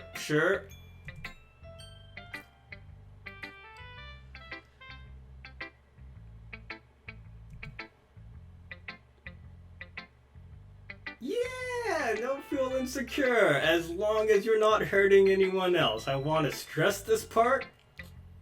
As long as you are not hurting other people or raccoons. That is important. Well, wow, that's messed up, Natsuki. Yeah, don't be so judgmental. Remember your poem. Yeah, Natsuki, you're learning, you're trying, and I appreciate it. Yeah, character development in the span of 2 in-game days. Wow. What a fucking thing. Good for her.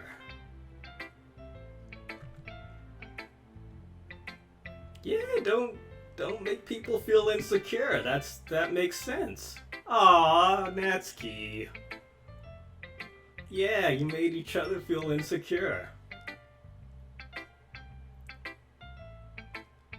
She learned her lesson. I would not put it that way, but okay. Well, if you say so. Even her writing style is really different. I'm sure she'll appreciate the message in your poem. Yeah, good job, Natsuki. You're the Hemingway of this poetry club. And Yuri is the Faulkner. And, Sayori is the Ella Fitzgerald. Who's Monica? Who's she in this? I don't remember her last poem. It doesn't matter. We'll figure this out. Don't worry, chat. Conveying emotions is important. I want people to think, not just feel. Remember that. I'm gonna write a good one for tomorrow. Are we dead set on making this a daily thing? Cause I was kind of hoping to relax tonight. Okay. Hey, Monica. Yeah, hi. The writing is going well. People like my poems to varying degrees.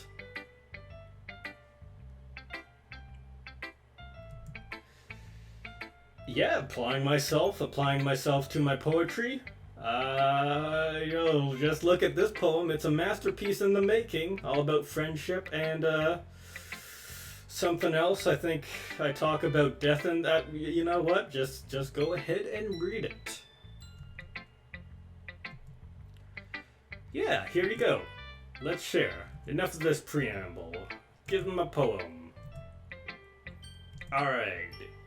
It's pretty good, thank you. Yeah, no, this one is much in line with the other one. Like Batman and Robin? Oh man, I hope I'm the Batman in this one.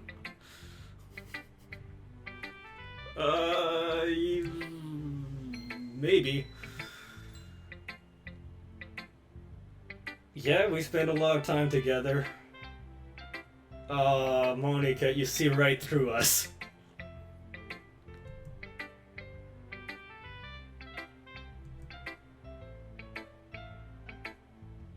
Yeah, it takes time to make friends.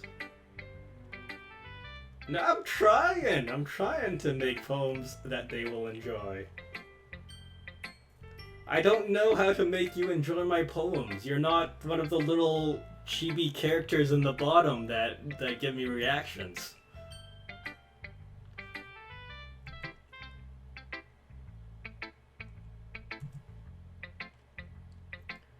Yeah, just getting used to being here. Getting a little weirded out by the subjects of the poetry. I think Yuri might be chopping up raccoons or people. I'm really hoping that raccoons is not a metaphor in her poem, but I'm worried it might be. And whichever the case, neither is good. No pressure.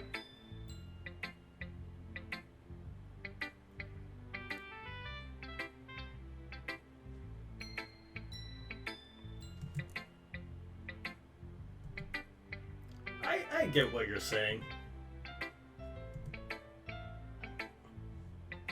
Anyway, yeah, I want to read you a poem.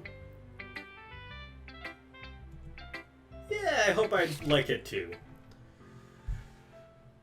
Save me. The colors, they won't stop. Bright, beautiful colors. Flashing, expanding, piercing. Red, green, blue. An endless cacophony of meaningless noise. The noise, it won't stop. Violent, grating waveforms. Squeaking, screeching, piercing. Sine, cosine, tangent. Like playing a chalkboard on a turntable. Like playing a vinyl on a pizza crust. An endless poem of meaningless. Load me. Huh. Okay, that's fine.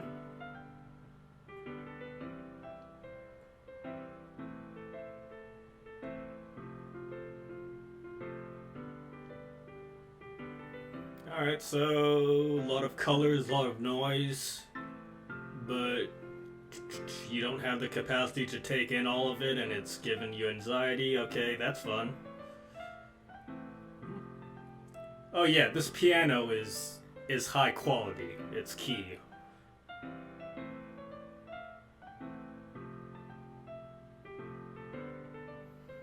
Yeah, and okay, instead of seeing the beauty of the world, it's just all a cacophonous, complicated mess to you, which is real sad. Load me. I guess taken literally, that's kind of like understand me. Alright.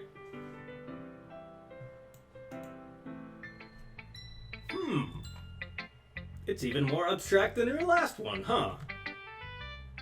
Yeah? I guess it's just the way I write.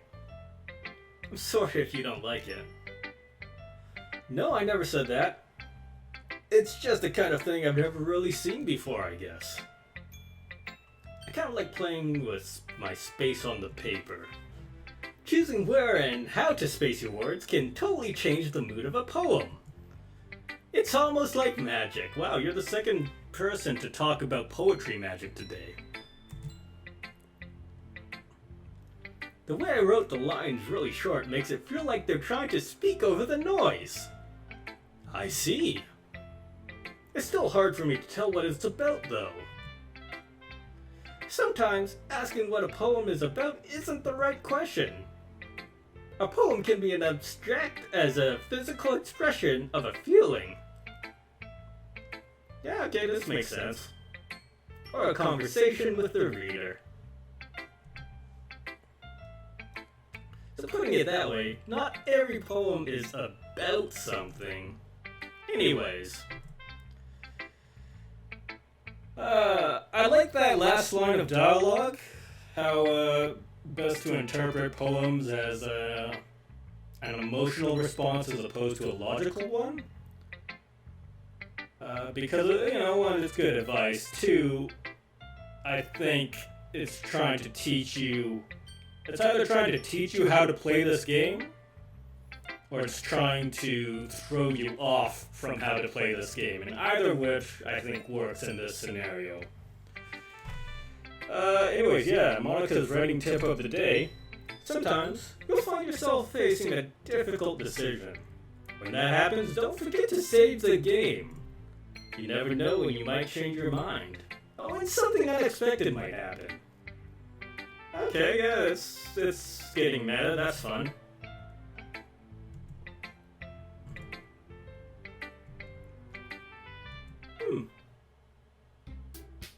Okay, and like that kind of confirms my suspicion about her previous lines of dialogue, that they were telling me how to interpret this video game.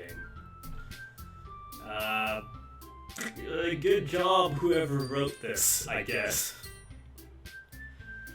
Yeah, we're all done. I have something extra planned today, so if everyone could come sit at the front of the classroom, okay.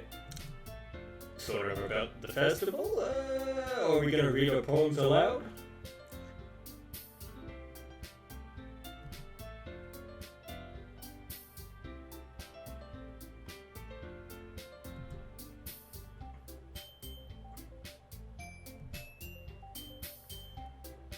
Okay, not last minute.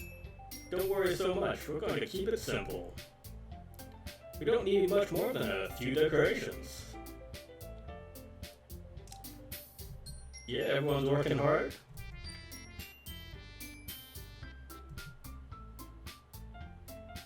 Oh, I'm the only one who knows. Oh no, they're all nervous now.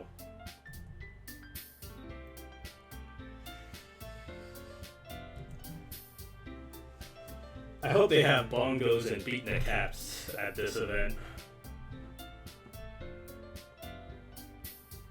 Anyone can recite a poem, that's fun.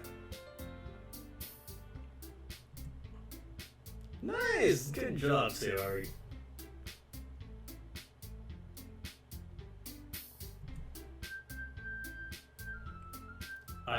Did we get to see the poster? I hope I get to see the poster.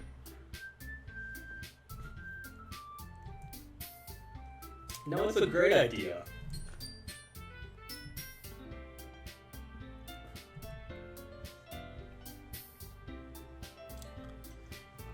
Oh wow, they were at each other's throats yesterday, but now they're in total agreement. It's nice to see.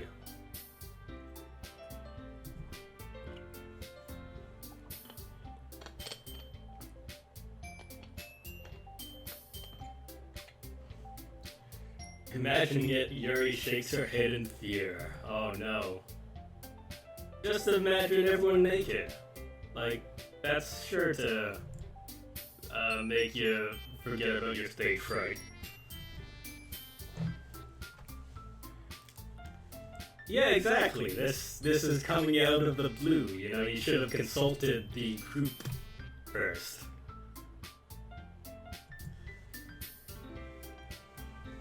Monica, yep. You couldn't hear over the noise. Oh no.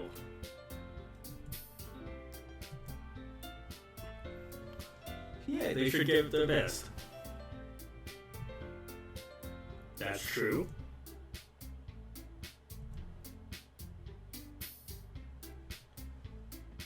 Inspire others to do the same.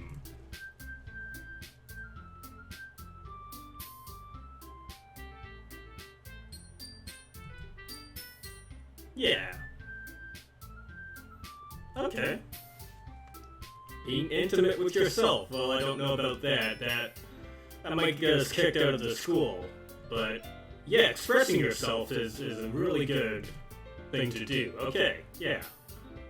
And have fun, but not too much fun. Don't get intimate with yourself. Not on stage. Okay, that's right. And it's all those reasons that we're all in this club today. Oh yeah, Mike's a pro gamer, he knows everything. It's all these reasons that we're all in this club today. Don't you want to share that with others? Inspire them, and find the same feelings that brought you here in the first place. I know you do. I know we all do. Monica, you're so tired.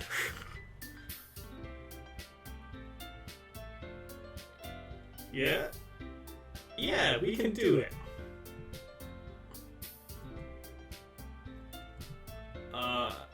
Okay, I agree.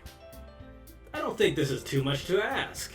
I think that Sayori and Monica have been trying really hard to get new members. The least we can do is help them out a little bit. Natsuki doesn't have any arguments left.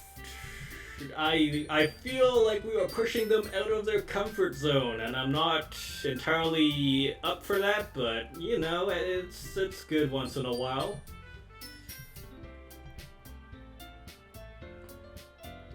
Yuri, You can't do this, Yuri. I wonder if a poem can be used as a police confession. Yeah, that's everyone. You're the best, Yuri. This club is going to be the death of me. Oh gosh. There's a nice anticipation this game builds. Let's move on to the main event. Choose a poem. Practice reciting them.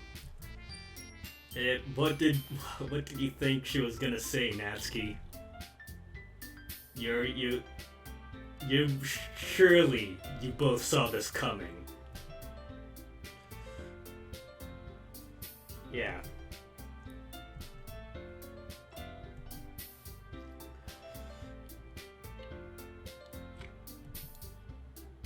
Can I go next? Of course. Now let's see.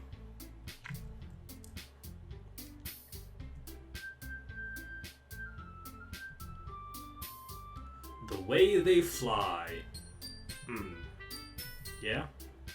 Oh, good. Oh. Wow, good for her.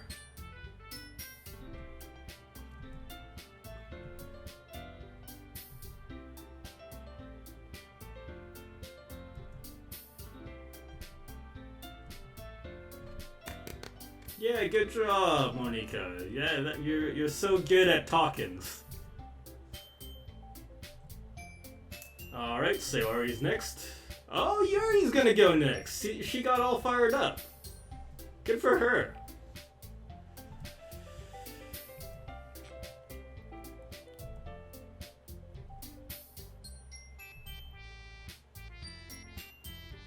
After image of a crimson eye.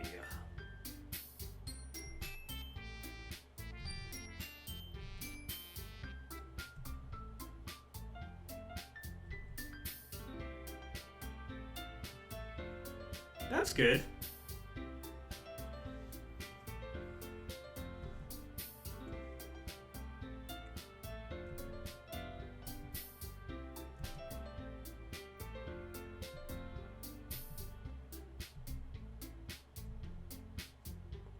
Wow, you did it. You did the movie thing.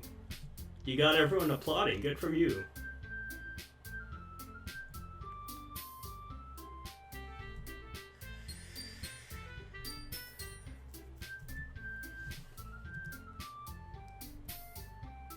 Okay, and Sayori's gonna hop out of her chair and go to the podium.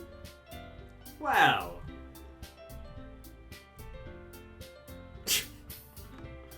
Alright, yeah, no, she's giggly.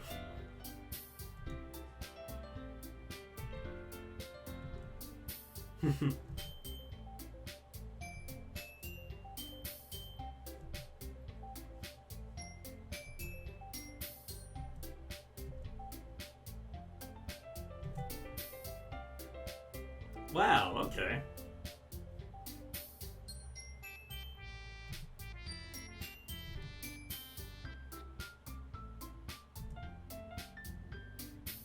Ah, wow.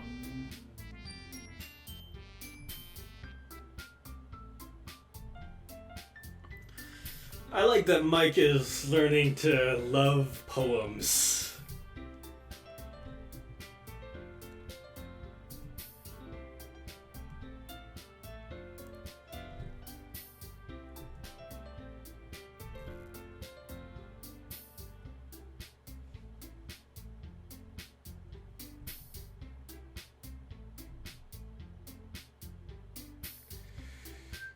Oh, really?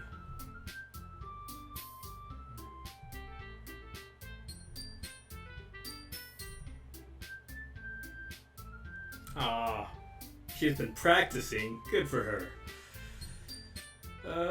Yeah, we don't have much time for the festival. I think one flaw, I think, is that I have no idea when this festival is. Like, I don't know how many days of this it's going to be before we get to the actual festival.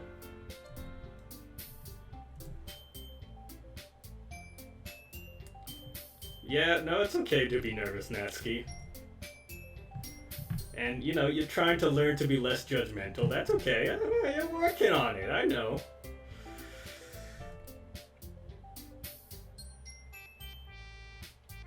Yeah, I kind of just got the 2 poems.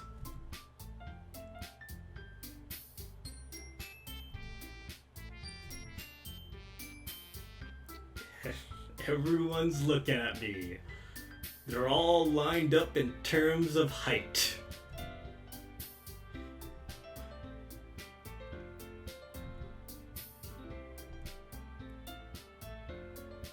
I apologize for being bad.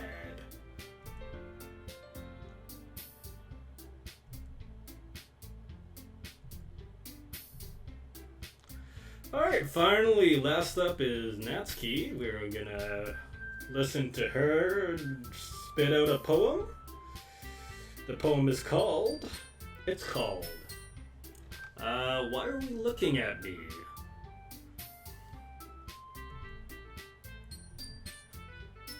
Jump!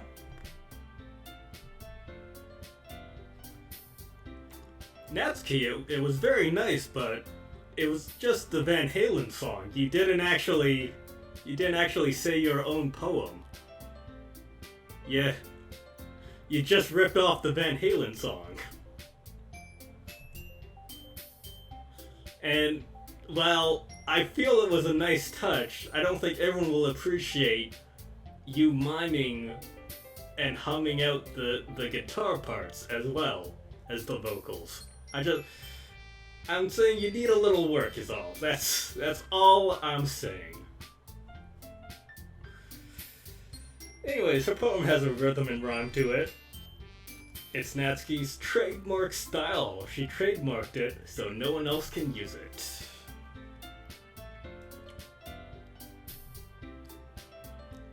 Good job, Natsuki.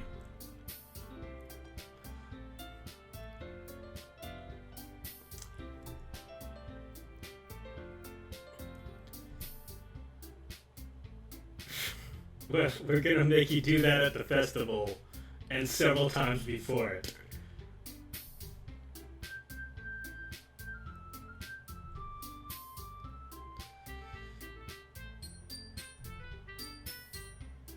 Aw, she considers us all friends. That's nice.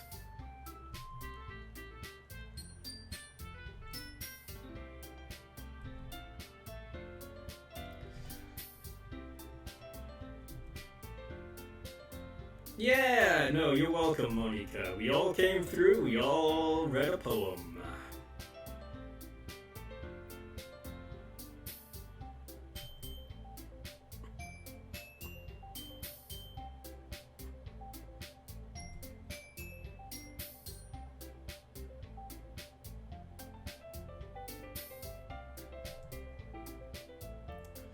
Oh, we gotta let her know ahead of time. Oh, I'm gonna recite some other poem. Oh, I'm just gonna recite The Wasteland in its entirety. I'm glad you're all happy. Okay. That's it for today, yay! Write poems for tomorrow, got some homework, okay. Monday's the big day. Can't wait. You're right, Yuri. You can do this.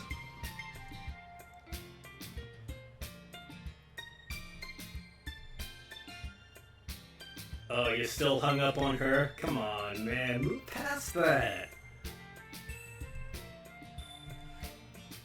Yep. It's so adorable. We live next to each other. It's very convenient.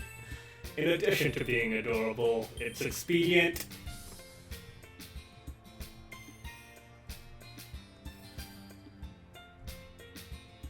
Yeah, let's go.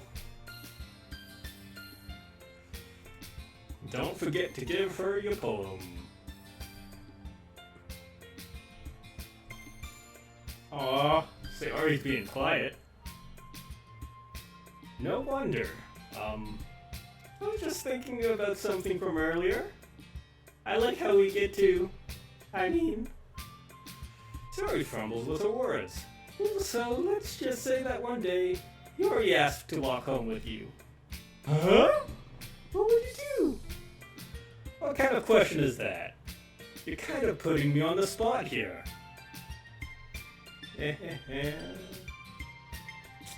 Oh! Yo!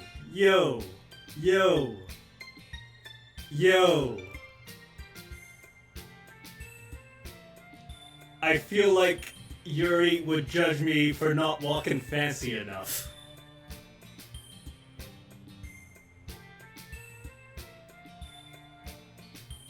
Like I only know how to walk. I don't know how to trot or gallop. So I'm gonna go with Sayori. I'm sticking with the one who brought me to the dance. Okay, Sayori. You really think I would ditch you for Yuri? Eh? But... Sorry. Jeez.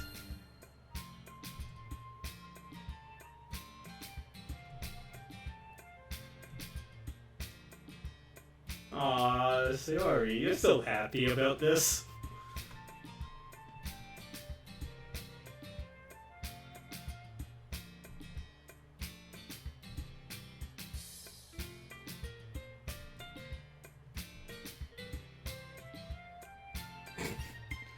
Besides, what's the point of speculating about something that's never going to happen? No girl would ever want to walk off with me.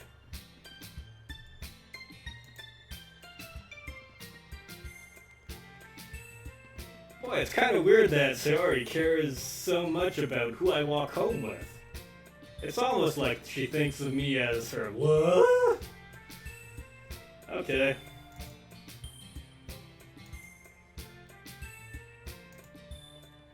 Yeah, who knows? Alright, guys.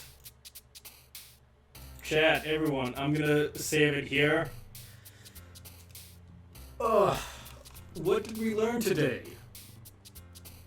I think we learned about friendship. I think we learned about respecting each other's boundaries. I think we learned that, yes, Timozoma, the true poem is the friends we made along the way. I think we learned that Yuri might be cutting people up. If her poems are to believe. We learned not to conflate revolution and retribution, that's true. Those are two different concepts. We learned both through her poems as well as the game reminding us that she is rummaging through a closet every, couple times an hour, that Natsuki may be gay. That might be a thing that happens. That's why people judge her so harshly and she's afraid of that. Vibe I'm getting anyways. We learned that beneath her exterior happy-go-lucky personality and helping her friends, Sayori is actually kind of sad. She's, she wants someone to support her the way she supports others, and that's very sad. And finally, the one who isn't here, Monika, she is overwhelmed with all the events going on in her life, and she is having trouble dealing with it. Even though I think, Sayori's doing a pretty good job of helping her out with these things, She has a competent vice president supporting her, which is nice. Yeah, Timozoma, I think you're the only one left. After I told people not to spoil me, do you think I have that right? Do you think I interpreted these poems correctly?